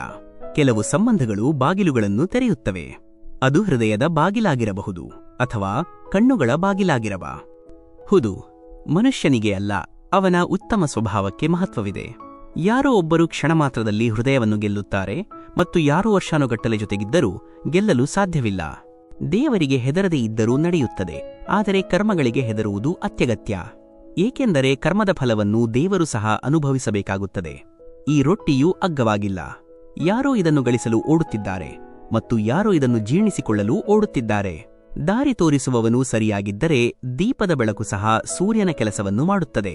ಕೆಡುಕುಗಳಿಂದ ದೂರವಿರಲು ಒಳ್ಳೆಯತನವನ್ನು ಅಭಿವೃದ್ಧಿಪಡಿಸಿ ಮತ್ತು ನಿಮ್ಮ ಮನಸ್ಸನ್ನು ಉತ್ತಮ ವಿಚಾರಗಳಿಂದ ತುಂಬಿಕೊಳ್ಳಿ. ಜನರು ಹೇಗಿದ್ದಾರೋ ಅವರನ್ನು ಅದೇ ರೂಪದಲ್ಲಿ ಇಷ್ಟಪಡಲು ಮತ್ತು ಸ್ವೀಕರಿಸಲು ಪ್ರಯತ್ನಿಸಿ. ಅವರು ನೀವು ಬಯಸಿದಂತೆ ಆಗುತ್ತಾರೆ ಎಂಬ ನಿರೀಕ್ಷೆ ಅಥವಾ ಆಸೆಯನ್ನು ಇಡಬೇಡಿ. ಕಳೆದ ದಿನಗಳು ನಮ್ಮ ಇಂದಿನ ಸೌಂದರ್ಯವನ್ನು ಕದಿಯುವಂತಹ ವಿಷಾದಗಳು. ಒಂದು ವೇಳೆ ಆಸೆಗಳು ಇರುವಾಗಲೇ ಪ್ರಾಣವು ಹೊರಟು ಹೋದರೆ ಅದು ಮರಣವಾಗುತ್ತದೆ, ಮತ್ತು ಪ್ರಾಣವಿರುವಾಗಲೇ ಆಸೆಗಳು ಹೊರಟು ದರೆ ಅದು ಮುಕ್ತಿಯಾಗುತ್ತದೆ. ನದಿಯಾಗಿ ಯಾರನ್ನಾದರೂ ಮುಳುಗಿಸುವುದಕ್ಕಿಂತ ಒಂದು ಸಾಧನವಾಗಿ ಯಾರನ್ನಾದರೂ ರಕ್ಷಿಸುವುದು ಉತ್ತಮ. ಜನರು ನಿಮ್ಮನ್ನು ಸಣ್ಣ ವಿಷಯಕ್ಕೆ ಬಿಟ್ಟು ಹೋಗುತ್ತಾರೆ ಮತ್ತು ಶ್ರೀಕೃಷ್ಣನು ಒಂದು ಸಣ್ಣ ಪ್ರಾರ್ಥನೆಯಿಂದ ನಿಮ್ಮ ಕೈ ಹಿಡಿಯುತ್ತಾನೆ. ನಿಮ್ಮ ಬೆನ್ನ ಹಿಂದೆ ನಿಮ್ಮ ಬಗ್ಗೆ ಚಾಡಿ ಹೇಳುವವರ ಕಡೆಗೆ ಸ್ವಲ್ಪವೂ ಗಮನ ಕೊಡಬೇಡಿ. ಇದರ ನೇರ ಅರ್ಥವೇನೆಂದರೆ ನೀವು ಅವರಿಗಿಂತ 2 ಹೆಜ್ಜೆ ಮುಂದೆ ಇದ್ದೀರಿ. ಉಪವಾಸವು ಯಾವಾಗಲೂ ಆಹಾರದ್ದೇ ಏಕೆ ಇರಬೇಕು? ಲೋಭ, ದುರಾಸೆ, ಚಾಡಿ, ಕಾಮ, ಕೋಪ ಮತ್ತು ಕೆಟ್ಟ ಆಲೋಚನೆಗಳ ಉಪವಾಸವೂ ಇರಬೇಕು. ಸ್ವಾರ್ಥವು ಮನುಷ್ಯನ ನಡವಳಿಕೆಯಲ್ಲಿಯೇ ಸೇರಿರುತ್ತದೆ. ಮಳೆ ನಿಂತ ನಂತರ ಛತ್ರಿಯೂ ಸಹ ಅವನಿಗೆ ಭಾರವೆಂದು ಅನಿಸುತ್ತದೆ. ನಂಬಿಕೆಯಲ್ಲಿ ಎಚ್ಚರಿಕೆಯೂ ಸಹ ಅವಶ್ಯಕ, ಏಕೆಂದರೆ ಕೆಲವೊಮ್ಮೆ ನಮ್ಮದೇ ಹಲ್ಲುಗಳು ನಾಲಿಗೆಯನ್ನು ಸಹ ಕಚ್ಚುತ್ತವೆ. ಅರ್ಜುನನು 10 ಲಕ್ಷ ಸೈನಿಕರನ್ನು ತ್ಯಾಗ ಮಾಡಿ ಶ್ರೀಕೃಷ್ಣನನ್ನು ಆರಿಸಿಕೊಂಡನು. ವಿಶ್ವಾಸದ ಅತ್ಯುತ್ತಮ ಉದಾಹರಣೆ.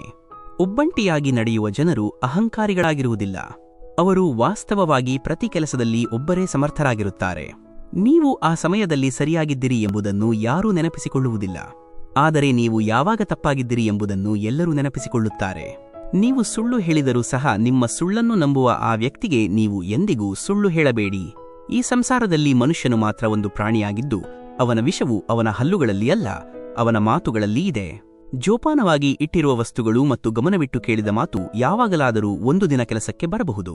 ಯಾರು ನಿಮ್ಮ ಭಾವನೆಗಳಿಗೆ ಮೌಲ್ಯ ನೀಡುವುದಿಲ್ಲವೋ ಅವರಿಗೆ ವಿದಾಯ ಹೇಳುವುದರಲ್ಲಿ ಯಾವುದೇ ತಪ್ಪು ಇಲ್ಲ. ನಮ್ಮನ್ನು ಹೊರತುಪಡಿಸಿ ಬೇರೆ ಯಾರೂ ನಮ್ಮನ್ನು ಬದಲಾಯಿಸಲು ಸಾಧ್ಯವಿಲ್ಲ. ಜನರು ನಿಮ್ಮ ಬಗ್ಗೆ ಏನು ಯೋಚಿಸುತ್ತಾರೆ ಅದು ಮುಖ್ಯವಲ್ಲ, ನೀವು ನಿಮ್ಮ ಬಗ್ಗೆ ಏನು ಯೋಚಿಸುತ್ತೀರಿ ಅದೇ ಮುಖ್ಯ.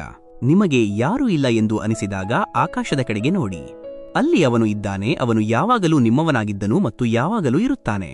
ಯಾವ ಭಯದಿಂದ ಆತ್ಮವಿಶ್ವಾಸವು ಹಾಳಾಗುತ್ತದೆಯೋ ಆ ಭಯವನ್ನು ಎಗೊಳಿಸುವುದು ಅವಶ್ಯಕ. ಯಾರ ಬಗ್ಗೆಯೂ ತಪ್ಪು ಊಹೆಯನ್ನು ಮಾಡಬೇಡಿ, ಏಕೆಂದರೆ ಅವರ ಜೀವನದಲ್ಲಿ ಎಷ್ಟು ಗೊಂದಲಗಳಿವೆ ಎಂದು ನಿಮಗೆ ತಿಳಿದಿರುವುದಿಲ್ಲ. ನಿಮ್ಮ ವಯಸ್ಸು ಹೆಚ್ಚಾದಂತೆ ನಿಮ್ಮ ಜೀವನದಲ್ಲಿ ಯಾವುದೇ ಕೊಡುಗೆ ನೀಡದವರಿಗೆ ನೀವು ಮಹತ್ವ ನೀಡಿದ್ದೀರಿ ಎಂದು ನಿಮಗೆ ಅರಿವಾಗಲು ಪ್ರಾರಂಭಿಸುತ್ತದೆ. ಒಂದು ದಿನ ನಿಮ್ಮದೇ ಕರ್ಮಗಳು ನಿಮ್ಮನ್ನು ಭೇಟಿಯಾಗಲು ಬರುತ್ತವೆ. ಆ ದಿನ ಆಶ್ಚರ್ಯಪಡಬೇಡಿ. ಅಹಂಕಾರವು ನಿಮ್ಮ ಬಳಿ ಎಷ್ಟು ಹಣವಿದೆ ಎಂದು ಹೇಳುತ್ತದೆ.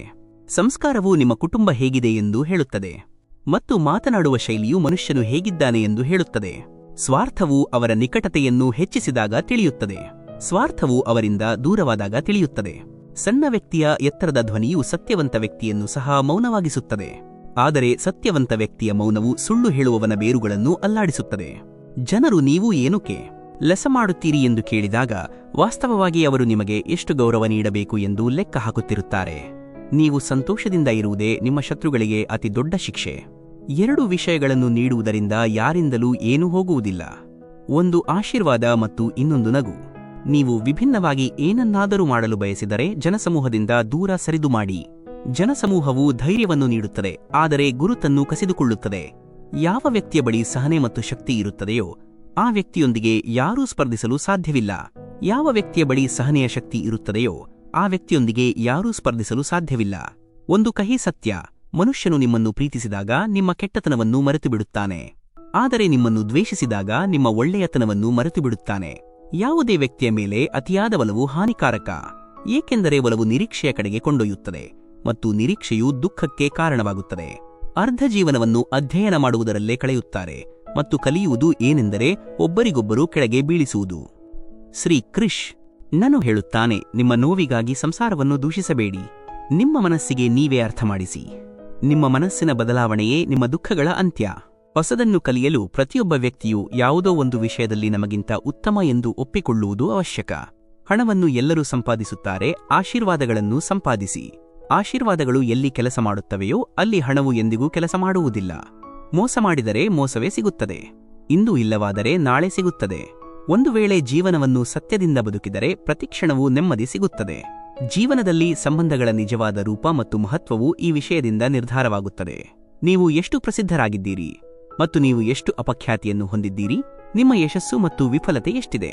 ನಿಮ್ಮ ಯಾವುದೇ ಸಂಬಂಧವು ನಿಜವಾಗಿಯೂ ಪ್ರಾಮಾಣಿಕವಾಗಿದ್ದರೆ, ಪರಿಸ್ಥಿತಿಗಳು ಹದಗೆಟ್ಟರೂ ಸಹ ಅಥವಾ ಸಮಯ ಕಠಿಣವಾಗಿದ್ದರೂ ಸಹ ನಿಮ್ಮ ಸಂಬಂಧವು ಹಾಳಾಗುವುದಿಲ್ಲ. ಅಹಂಕಾರ ಮತ್ತು ಹೊಟ್ಟೆ ಹೆಚ್ಚಾದಾಗ ಮನುಷ್ಯನು ಬಯಸಿಯೂ ಯಾರನ್ನೂ ಅಪ್ಪಿಕೊಳ್ಳಲು ಸಾಧ್ಯವಿಲ್ಲ. ಯಾವುದೇ ಮನುಷ್ಯನು ತನ್ನ ನಾಲಿಗೆಯಿಂದ ಮತ್ತು ಉತ್ತಮ ಕರ್ಮಗಳಿಂದ ಗುರುತಿಸಲ್ಪಡುತ್ತಾನೆ, ಏಕೆಂದರೆ ಒಳ್ಳೆಯ ಮಾತುಗಳು ಗೋಡೆಗಳ ಮೇಲೆ ಸಹ ಬಹಳಷ್ಟು ಬರೆಯಲ್ಪಟ್ಟಿರುತ್ತವೆ. ಸಮಯವು ಬದಲಾದಾಗ ಅದು ಎಲ್ಲವನ್ನೂ ಬದಲಾಯಿಸಿಬಿಡುತ್ತದೆ. ಆದ್ದರಿಂದ ಒಳ್ಳೆಯ ದಿನಗಳಲ್ಲಿ ಅಹಂಕಾರ ಮಾಡಬೇಡಿ, ಏಕೆಂದರೆ ಕೆಟ್ಟ ಸಮಯ ಬರಲು ಹೆಚ್ಚು ಸಮಯ ಬೇಕಾಗುವುದಿಲ್ಲ. ಎಲ್ಲರ ಸಮಯವು ಯಾವಾಗಲಾದರೂ ಒಂದು ದಿನ ಖಂಡಿತ ಬದಲಾಗುತ್ತದೆ. ನಮಗೆ ಬೇಕಾಗಿರುವುದು ಕೇವಲ ಸಮಯದೊಂದಿಗೆ ನಡೆಯುವುದು. ಜನನದ ಸಮಯದಲ್ಲಿ ಹೆಸರಿರುವುದಿಲ್ಲ, ಕೇವಲ ಉಸಿರುಗಳು ಇರುತ್ತವೆ. ಮರಣದ ಸಮಯದಲ್ಲಿ ಹೆಸರಂತೂ ಇರುತ್ತದೆ, ಆದರೆ ಉಸಿರುಗಳು ಇರುವುದಿಲ್ಲ. ಮತ್ತು ಈ ಉಸಿರು ಹಾಗೂ ಹೆಸರಿನ ನಡುವಿನ ಪ್ರಯಾಣವನ್ನೇ ನಾವು ಜೀವನವೆಂದು ಕರೆಯುತ್ತೇವೆ. ಬದಲಾವಣೆ ಪ್ರತಿಯೊಂದು ವಸ್ತುವಿಗೂ ನಿಶ್ಚಿತ. ಈ ಸಂಸಾರದಲ್ಲಿ ಉತ್ತಮ ಕರ್ಮಗಳನ್ನು ಮಾಡುತ್ತಾ ಇರಿ. ಯಾರದ್ದೋ ಜೀವನ ಬದಲಾಗುತ್ತದೆ, ಯಾರದ್ದೋ ಹೃದಯ ಬದಲಾಗುತ್ತದೆ, ಮತ್ತು ಯಾವುದೋ ದಿನ ನಿಮ್ಮ ಆರ್ಥಿಕ ಸ್ಥಿತಿಯೂ ಬದಲಾಗುತ್ತದೆ.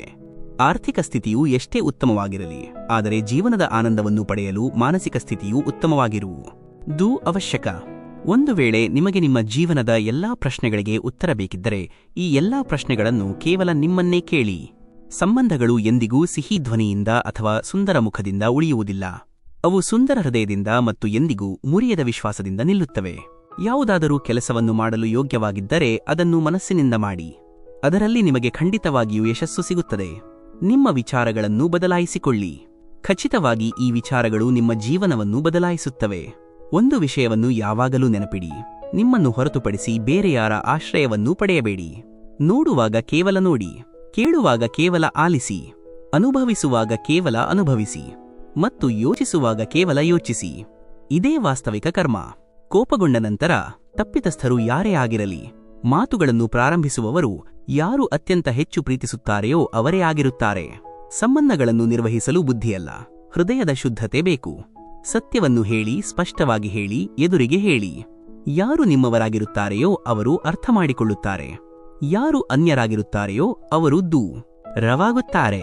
ಯಾರದ್ದಾದರೂ ತಪ್ಪಿನ ಮೇಲೆ ಕೋಪಗೊಳ್ಳುವ ಮೊದಲು ನಿಮ್ಮ 10 ತಪ್ಪುಗಳನ್ನು ಸಹ ನೀವು ಲೆಕ್ಕ ಹಾಕಿಕೊಳ್ಳಬೇಕು. ಜನರು ಹಣವನ್ನು ಇಟ್ಟುಕೊಳ್ಳಿ, ಕೆಟ್ಟ ಸಮಯದಲ್ಲಿ ಕೆಲಸಕ್ಕೆ ಬರುತ್ತದೆ ಎಂದು ಹೇಳುತ್ತಾರೆ. ಆದರೆ ನಾನು ಹೇಳುತ್ತೇನೆ, ದೇವರ ಮೇಲೆ ನಂಬಿಕೆ ಇಡಿ, ಕೆಟ್ಟ ಸಮಯವೇ ಬರುವುದಿಲ್ಲ. ಯಾರು ಪರಿಶ್ರಮದ ಮೇಲೆ ಭರವಸೆ ಇಡುತ್ತಾರೆಯೋ ಅವರು ಅದೃಷ್ಟದ ಮಾತನ್ನು ಎಂದಿಗೂ ಆಡುವುದಿಲ್ಲ. ಯಾವ ವ್ಯಕ್ತಿಗೆ ತನ್ನ ಸಂಬಂಧಗಳ ಮೌಲ್ಯ ತಿಳಿದಿರುವುದಿಲ್ಲವೋ ಅವರೊಂದಿಗೆ ನಿಲ್ಲುವುದಕ್ಕಿಂತ ಒಬ್ಬಂಟಿಯಾಗಿ ನಿಂತಿರುವುದು ಉತ್ತಮ. ಅದು ಅಹಂಕಾರವಲ್ಲ, ಸ್ವಾಭಿಮಾನ. ನನ್ನ ತಪ್ಪುಗಳನ್ನು ನನ್ನೊಂದಿಗೆ ಹೇಳಿ, ಬೇರೆಯವರೊಂದಿಗೆ ಅಲ್ಲ. ಏಕೆಂದರೆ ಸುಧಾರಿಸಿಕೊಳ್ಳಬೇಕಾದವನು ನಾನು, ಅವರು ಅಲ್ಲ. ಸುಖ ಮತ್ತು ದುಃಖದಲ್ಲಿ ಹೆಚ್ಚು ವ್ಯತ್ಯಾಸವಿಲ್ಲ. ಮನಸ್ಸು ಯಾವುದನ್ನು ಸ್ವೀಕರಿಸುತ್ತದೆಯೋ ಅದು ಸುಖ, ಮತ್ತು ಯಾವುದನ್ನು ನಿರಾಕರಿಸುತ್ತದೆಯೋ ಅದು ದುಃಖ. ಎಲ್ಲ ಆಟವೂ ನಮಸೆ ವಿಕಾರ ಮತ್ತು ನಿರಾಕರಣೆಯದ್ದೇ ಆಗಿದೆ. ಜೀವನವು ಯಾರು ಅದನ್ನು ಆನಂದಿಸುತ್ತಿದ್ದಾರೆಯೋ ಅವರಿಗೆ ಶ್ರೇಷ್ಠವಾದುದು, ಯಾರು ಅದರ ವಿಶ್ಲೇಷಣೆ ಮಾಡುತ್ತಿದ್ದಾರೆಯೋ ಅವರಿಗೆ ಕಷ್ಟಕರವಾದುದು. ಸಂತೋಷವಾಗಿರಲು ಹೆಚ್ಚು ಖರ್ಚು ಮಾಡಬೇಕಾಗಿಲ್ಲ, ಆದರೆ ನಾವು ಎಷ್ಟು ಸಂತೋಷವಾಗಿದ್ದೇವೆ ಎಂದು ಜನರಿಗೆ ತೋರಿಸಲು ಹೆಚ್ಚು ಖರ್ಚಾಗುತ್ತದೆ. ದೇಹದಿಂದ ಯಾವುದೇ ಸೌಂದರ್ಯವಿಲ್ಲ. ವ್ಯಕ್ತಿಯ ಕರ್ಮಗಳು ಸುಂದರ, ಅವರ ವಿದ್ಯಾಭ್ಯಾಸ ಸುಂದರ, ಅವರ ಮಾತು, ಅವರ ವರ್ತನೆ, ಅವರ ಸಂಸ್ಕಾರ ಮತ್ತು ಅವರ ಚಾರಿತ್ರ ಸುಂದರ. ಯಾರ ಜೀವನದಲ್ಲಿ ಇದೆಲ್ಲವೂ ಇದೆಯೋ ಆ ವ್ಯಕ್ತಿಯೇ ಜಗತ್ತಿನ ಅತ್ಯಂತ ಸುಂದರ ವ್ಯಕ್ತಿ. ಮೋಸ ಮತ್ತು ವಂಚನೆಯನ್ನು ಮನುಷ್ಯನು ಕ್ಷಮಿಸಬಹುದು, ಆದರೆ ಮರೆಯಲು ಸಾಧ್ಯವಿಲ್ಲ. ಒಮ್ಮೆ ಒಬ್ಬ ಮಹಾತ್ಮರು ತಮ್ಮ ಆಶ್ರಮದಲ್ಲಿ ಒಂದು ಸಾಕು ನಾಯಿಯೊಂದಿಗೆ ಓಡಾಡುತ್ತಿದ್ದರು. ಆಗ ಇದ್ದಕ್ಕಿದ್ದಂತೆ ಒಬ್ಬ ಯುವಕ ಆಶ್ರಮಕ್ಕೆ ಬಂದನು ಮತ್ತು ಅವರ ಪಾದಗಳಿಗೆ ನಮಸ್ಕರಿಸಿದನು ಮತ್ತು ಹೇಳಿದನು, ಮಹಾತ್ಮ, ನಾನು ನನ್ನ ಜೀವನದಿಂದ ತುಂಬಾನೇ ಕಂಗೆಟ್ಟಿದ್ದೇನೆ. ನಾನು ಪ್ರತಿದಿನ ಪರಿಶ್ರಮ ಮಾಡುತ್ತೇನೆ, ಆದರೆ ಇಂದಿನವರೆಗೂ ನನಗೆ ಯಶಸ್ಸು ಸಿಕ್ಕಿಲ್ಲ. ಇಷ್ಟೊಂದು ಓದಿದವನಾಗಿದ್ದರೂ ನನ್ನ ಅದೃಷ್ಟದಲ್ಲಿ ದೇವರು ಏನನ್ನು ಬರೆದಿದ್ದಾನೆಂದು ತಿಳಿದಿಲ್ಲ. ನಾನು ವಿಫಲನಾಗಿದ್ದೇನೆ. ಯುವಕನ ತೊಂದರೆಯನ್ನು ಮಹಾತ್ಮರು ತಕ್ಷಣವೇ ಅರ್ಥ ಮಾಡಿಕೊಂಡರು. ಅವರು ಯುವಕನಿಗೆ ಹೇಳಿದರು, ನನ್ನ ಈ ನಾಯಿಯನ್ನು ಸ್ವಲ್ಪ ದೂರದವರೆಗೆ ಕರೆದುಕೊಂಡು ಹೋಗಿ ತಿರುಗಾಡಿಸಿ ಬಾ. ಅದರ ನಂತರ ನಾನು ನಿನ್ನ ಎಲ್ಲಾ ಪ್ರಶ್ನೆಗಳಿಗೆ ಉತ್ತರಿಸುತ್ತೇನೆ. ಅವರ ಈ ಮಾತಿನಿಂದ ಯುವಕನಿಗೆ ಸ್ವಲ್ಪ ವಿಚಿತ್ರ ಎನಿಸಿತು. ಆದರೆ ಅವನು ಮತ್ತೆ ಯಾವುದೇ ಪ್ರಶ್ನೆಯನ್ನು ಕೇಳಲಿಲ್ಲ ಮತ್ತು ನಾಯಿಯನ್ನು ಓಡಿಸುತ್ತಾ ಮುಂದೆ ನಡೆದನು. ಬಹಳ ಹೊತ್ತು ನಾಯಿಗೆ ಸೈರ ಮಾಡಿಸಿದ ನಂತರ ಯುವಕನು ಆಶ್ರಮಕ್ಕೆ ತಲುಪಿದಾಗ ಯುವಕನ ಮುಖದ ಮೇಲೆ ಇನ್ನೂ ತೇಜಸ್ಸು ಇತ್ತು. ಆದರೆ ಆ ಸಣ್ಣ ನಾಯಿಯು ಸುಸ್ತಿನಿಂದ ಜೋರಾಗಿ ಉಸಿರಾಡುತ್ತಿತ್ತು. ಆಗ ಮಹಾತ್ಮರು ಕೇಳಿದರು, ನನ್ನ ನಾಯಿಗೆ ಇಷ್ಟೊಂದು ಸುಸ್ತಾಗಿದೆಯಲ್ಲ, ನೀನು ಮಾತ್ರ ತುಂಬಾ ಶಾಂತವಾಗಿ ಕಾಣುತ್ತಿದ್ದೀಯಾ, ನಿನಗೆ ಸುಸ್ತಾಗಿಲ್ಲವೇ? ಯುವಕನು ಹೇಳಿದನು, ಮಹಾತ್ಮ, ನಾನು ನಿಧಾನವಾಗಿ ಆರಾಮವಾಗಿ ನಡೆಯುತ್ತಿದ್ದೆ, ಆದರೆ ಈ ನಾಯಿಯು ಅಶಾಂತವಾಗಿತ್ತು. ದಾರಿಯಲ್ಲಿ ಸಿಗುವ ಪ್ರತಿಯೊಂದು ಪ್ರಾಣಿಗಳ ಹಿಂದೆ ಮುಂದೆ ಓಡುತ್ತಿತ್ತು. ಆದ್ದರಿಂದ ಒಂದೇ ದೂರವನ್ನು ಕ್ರಮಿಸಿದ್ದರೂ ಇದಕ್ಕೆ ಇಷ್ಟೊಂದು ಸುಸ್ತಾಗಿದೆ. ಆಗ ಮಹಾತ್ಮರು ಹೇಳಿದರು, ನಿಮ್ಮ ಪ್ರಶ್ನೆಗಳಿಗೂ ಉತ್ತರ ಇದೇ ಆಗಿದೆ. ನಿಮ್ಮ ಗುರಿಯು ನಿಮ್ಮ ಸುತ್ತಮುತ್ತಲೇ ಇದೆ. ಅದು ನಿಮ್ಮಿಂದ ದೂರ ಎಲ್ಲಿಯೂ ಇಲ್ಲ. ಆದರೆ ನೀವು ನಿಮ್ಮ ಗುರಿಯನ್ನು ಬಿಟ್ಟು ಬೇರೆ ಜನರ ಹಿಂದೆ ಮುಂದೆ ಓಡುತ್ತಾ ಇರುತ್ತೀರಿ. ಮತ್ತು ಹೀಗೆ ನೀವು ಏನನ್ನು ಪಡೆಯಲು ಬಯಸುತ್ತೀರೋ ಅದರಿಂದ ದೂರ ಹೋಗುತ್ತೀರಿ. ಯುವಕನು ಉತ್ತರದಿಂದ ತೃಪ್ತನಾದನು ಮತ್ತು ತನ್ನ ತಪ್ಪನ್ನು ಸುಧಾರಿಸಿಕೊಳ್ಳಲು ತೊಡಗಿದನು. ನಾವು ಸಹ ಈ ಕಥೆಯ ನಾಯಿಯಂತೆ ಇತರರನ್ನು ಅನುಸರಿಸುವುದರಲ್ಲಿ ತೊಡಗುತ್ತೇವೆ. ನಿಮ್ಮ ಸ್ನೇಹಿತ ವೈದ್ಯರಾಗಿದ್ದರೆ ನಿಮಗೆ ಅದರಲ್ಲಿ ಆಸಕ್ತಿ ಇಲ್ಲದಿದ್ದರೂ ಸಹ ನೀವು ಸಹ ಅದೇ ಆಗಲು ಬಯಸುತ್ತೀರಿ. ಹೀಗೆ ಮಾಡುವುದರಿಂದ ನಾವು ನಮ್ಮ ಪ್ರತಿಭೆಯನ್ನು ಕಳೆದುಕೊಳ್ಳುತ್ತೇವೆ ಮತ್ತು ಜೀವನ ಪರ್ಯಂತ ಹೋರಾಡುತ್ತಾ ಇರುತ್ತೇವೆ. ನಮಗೆ ಯಶಸ್ಸು ಸಿಗುವುದಿಲ್ಲ. ಆದ್ದರಿಂದ ಎಂದಿಗೂ ಇತರರನ್ನು ಅನುಸರಿಸಬೇಡಿ. ನಿಮ್ಮ ಗುರಿಯನ್ನು ನೀವೇ ನಿರ್ಮಿಸಿಕೊಳ್ಳಿ ಮತ್ತು ಅದರ ಹಿಂದೆ ಸಂಪೂರ್ಣ ಮನಸ್ಸಿನಿಂದ ತೊಡಗಿ. ರಾಧಾ ಮತ್ತು ಕೃಷ್ಣನ ಮಿಲನವು ಕೇವಲ ಒಂದು ನೆಪವಾಗಿತ್ತು. ಜಗತ್ತಿಗೆ ಪ್ರೀತಿಯ ನಿಜವಾದ ಅರ್ಥವನ್ನು ತಿಳಿಸಬೇಕಾಗಿತ್ತು. ರಾಧೆಯ ಸತ್ಯವಾದ ಪ್ರೀತಿಯ ಬಹುಮಾನ ಇದು. ಕೃಷ್ಣನಿಗಿಂತ ಮೊದಲು ಜನರು ರಾಧೆಯ ಹೆಸರನ್ನು ತೆಗೆದುಕೊಳ್ಳುತ್ತಾರೆ. ಪ್ರೀತಿ ಮತ್ತು ಆಸ್ತಿಯ ಮೇಲೆ ಯಾರ ನಿಯಂತ್ರಣವೂ ಇರುವುದಿಲ್ಲ. ಈ ಮನಸ್ಸು ಎಲ್ಲಿ ನೆಲೆಸುತ್ತದೆಯೋ ಅಲ್ಲಿಯೇ ದೇವರು ಕಾಣಿಸುತ್ತಾನೆ. ಪ್ರೀತಿಯು ಒಂದು ಅಂತಹ ಅನುಭವ, ಅದು ಮನುಷ್ಯನನ್ನು ಎಂದಿಗೂ ಸೋಲಲು ಬಿಡುವುದಿಲ್ಲ. ಮತ್ತು ದ್ವೇಷವು ಒಂದು ಅಂತಹ ಅನುಭವ, ಅದು ಮನುಷ್ಯನನ್ನು ಎಂದಿಗೂ ಗೆಲ್ಲಲು ಬಿಡುವುದಿಲ್ಲ. ಮನುಷ್ಯನ ಕಷ್ಟದ ಸಮಯವು ಅವನಿಗೆ ಒಂದು ಕನ್ನಡಿ ಇದ್ದಂತೆ. ಅದು ನಮ್ಮ ಸಾಮರ್ಥ್ಯಗಳ ದರ್ಶನವನ್ನು ನಮಗೆ ಮಾಡಿಸುತ್ತದೆ. ಈ ಸಂಪೂರ್ಣ ಬ್ರಹ್ಮಾಂಡದಲ್ಲಿ ಮನುಷ್ಯನ ಒಳ್ಳೆಯತನವನ್ನು ಪೂರ್ಣಗೊಳಿಸುವಂತಹ ಯಾವುದೇ ಶಕ್ತಿ ಇಲ್ಲ. ಏಕೆಂದರೆ ಮನುಷ್ಯನ ಒಳ್ಳೆಯತನವು ಒಂದು ಸಮುದ್ರದಂತಿದೆ, ಅದನ್ನು ಎಂದಿಗೂ ತುಂಬಲು ಸಾಧ್ಯವಿಲ್ಲ. ನೀವು ಜೀವನದಲ್ಲಿ ವಿಫಲರಾದರೆ ಮತ್ತೆ ಪ್ರಯತ್ನಿಸಲು ನೀವು ಎಂದಿಗೂ ಹೆದರಬಾರದು. ಏಕೆಂದರೆ ನೀವು ಮತ್ತೆ ಪ್ರಯತ್ನಿಸಿದಾಗ ನಿಮ್ಮ ಆರಂಭವು ಶೂನ್ಯದಿಂದಲ್ಲ, ಅನುಭವದಿಂದ ಆಗುತ್ತದೆ. ಈ ಸಂಸಾರದಲ್ಲಿ ಮನುಷ್ಯನು ಯಾವುದೇ ರೂಪದಲ್ಲಿ ದೊಡ್ಡವನಾಗುವುದಿಲ್ಲ. ಬದಲಾಗಿ ಮನುಷ್ಯನ ಹಿಂದೆ ನಿಂತಿರುವ ಶಕ್ತಿಯು ಹೆಚ್ಚು ದೊಡ್ಡದಾಗಿರುತ್ತದೆ. ಯಾವ ವ್ಯಕ್ತಿಯ ಬಳಿ ತೃಪ್ತಿ ಇರುವುದಿಲ್ಲವೋ ಅವನಿಗೆ ಎಷ್ಟೇ ಸಿಕ್ಕರೂ ಅವನು ಅತೃಪ್ತನಾಗಿಯೇ ಇರುತ್ತಾನೆ. ಸ್ವಾರ್ಥದಿಂದ ಸಂಬಂಧಗಳನ್ನು ಸ್ಥಾಪಿಸಲು ನೀವು ಎಷ್ಟೇ ಪ್ರಯತ್ನಿಸಿದರೂ ಅವು ಎಂದಿಗೂ ಆಗುವುದಿಲ್ಲ. ಪ್ರೀತಿಯಿಂದ ಮಾಡಿದ ಸಂಬಂಧಗಳನ್ನು ಮುರಿಯಲು ನೀವು ಎಷ್ಟೇ ಪ್ರಯತ್ನಿಸಿದರೂ ಅವು ಎಂದಿಗೂ ಮುರಿಯುವುದಿಲ್ಲ. ಯಾರಿಗಾದರೂ ಏನಾದರೂ ನೀಡಿದ್ದಕ್ಕೆ ಅಹಂಕಾರ ಪಡಬೇಡಿ. ಬಹುಶಃ ನೀವೇ ನೀಡುತ್ತಿದ್ದೀರೋ ಅಥವಾ ಹಿಂದಿನ ಜನ್ಮದ ಸಾಲವನ್ನು ತೀರಿಸುತ್ತಿದ್ದೀರೋ ನಿಮಗೆ ತಿಳಿದಿರುವುದಿಲ್ಲ. ನಾವೇ ಜೀವನದ ಶಿಲ್ಪಿಗಳಾದ ಮೇಲೆ ಬನ್ನಿ ನಾವು ನಮ್ಮ ಕಷ್ಟಗಳನ್ನು ಸೋಲಿಸೋಣ. ಜೀವನದಲ್ಲಿ ನಗುವಿನಿಂದ ಇರೋಣ. ಯಾರು ಮನಸ್ಸನ್ನು ನಿಯಂತ್ರಿಸುವುದಿಲ್ಲವೋ ಅದು ಅವರಿಗೆ ಶತ್ರುವಿನಂತೆ ಕೆಲಸ ಮಾಡುತ್ತದೆ. ಯಾವುದು ವಾಸ್ತವವಲ್ಲವೋ ಅದಕ್ಕೆ ಹೆದರಬೇಡಿ. ಅದು ಎಂದಿಗೂ ಇರಲಿಲ್ಲ, ಎಂದಿಗೂ ಇರುವುದಿಲ್ಲ. ಯಾವುದು ವಾಸ್ತವವೋ ಅದು ಯಾವಾಗಲೂ ಇತ್ತು ಮತ್ತು ಅದನ್ನು ಎಂದಿಗೂ ನಾಶ ಮಾಡಲು ಸಾಧ್ಯವಿಲ್ಲ. ಶ್ರೀಕೃಷ್ಣನು ದುಷ್ಟರಿಗೂ ಸಹ ತಮ್ಮ ತಪ್ಪನ್ನು ಸುಧಾರಿಸಿಕೊಳ್ಳಲು ಅವಕಾಶವನ್ನು ನೀಡಿದನು. ಏಕೆಂದರೆ ಅವನು ಯಾವುದೇ ಮನುಷ್ಯನನ್ನೂ ಅಲ್ಲ, ಅವನೊಳಗಿನ ಕೆಡುಕನ್ನು ಕೊಲ್ಲಲು ಬಯಸುತ್ತಿದ್ದನು. ಮಾತುಗಳನ್ನು ಕೇವಲ ಅಷ್ಟೇ ಹೊರಗೆ ಹಾಕಬೇಕು, ಅವುಗಳನ್ನು ಮರಳಿ ತೆಗೆದುಕೊಳ್ಳಬೇಕಾದರೂ ನಿಮಗೆ ನೋವು ಆಗದಿರ. ಜೀವನದಲ್ಲಿ ಎಂದಿಗೂ ಯಾರೊಂದಿಗೂ ನಿಮ್ಮನ್ನು ಹೋಲಿಸಿಕೊಳ್ಳಬೇಡಿ. ನೀವು ಹೇಗಿದ್ದೀರೋ ಹಾಗೆಯೇ ಶ್ರೇಷ್ಠರು. ದೊಡ್ಡ ಸ್ಥಿತಿಯೂ ಆ ಗುಣ, ಅದು ಪದವಿಯಿಂದಲ್ಲ ಸಂಸ್ಕಾರಗಳಿಂದ ದೊರೆಯುತ್ತದೆ. ಅನ್ಯರನ್ನು ನಮ್ಮವರನ್ನಾಗಿ ಮಾಡುವುದು ಅಷ್ಟೊಂದು ಕಷ್ಟವಲ್ಲ. ಎಷ್ಟು ಕಷ್ಟವೋ ನಮ್ಮವರನ್ನು ನಮ್ಮವರಾಗಿ ಉಳಿಸಿಕೊಳ್ಳುವುದು. ಯಾವಾಗಲೂ ಸಣ್ಣಪುಟ್ಟ ತಪ್ಪುಗಳಿಂದ ದೂರವಿರಲು ಪ್ರಯತ್ನಿಸಿ. ಏಕೆಂದರೆ ಮನುಷ್ಯನು ಪರ್ವತಗಳಿಂದಲ್ಲ ಕಲ್ಲುಗಳಿಂದ ಎಡವುತ್ತಾನೆ. ಸಂಬಂಧಗಳನ್ನು ನಿಭಾಯಿಸಲು ಸಮಯವನ್ನು ಮೀಸಲಿಡಿ.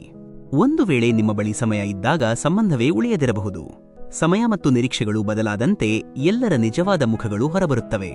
ಅಥವಾ ನಮ್ಮಲ್ಲಿ ಏನಾದರೂ ಕೊರತೆಗಳು ಇರಬಹುದು, ಅಥವಾ ಅವರು ಅಭಿನಯವನ್ನು ಚೆನ್ನಾಗಿ ಮಾಡಬಹುದು.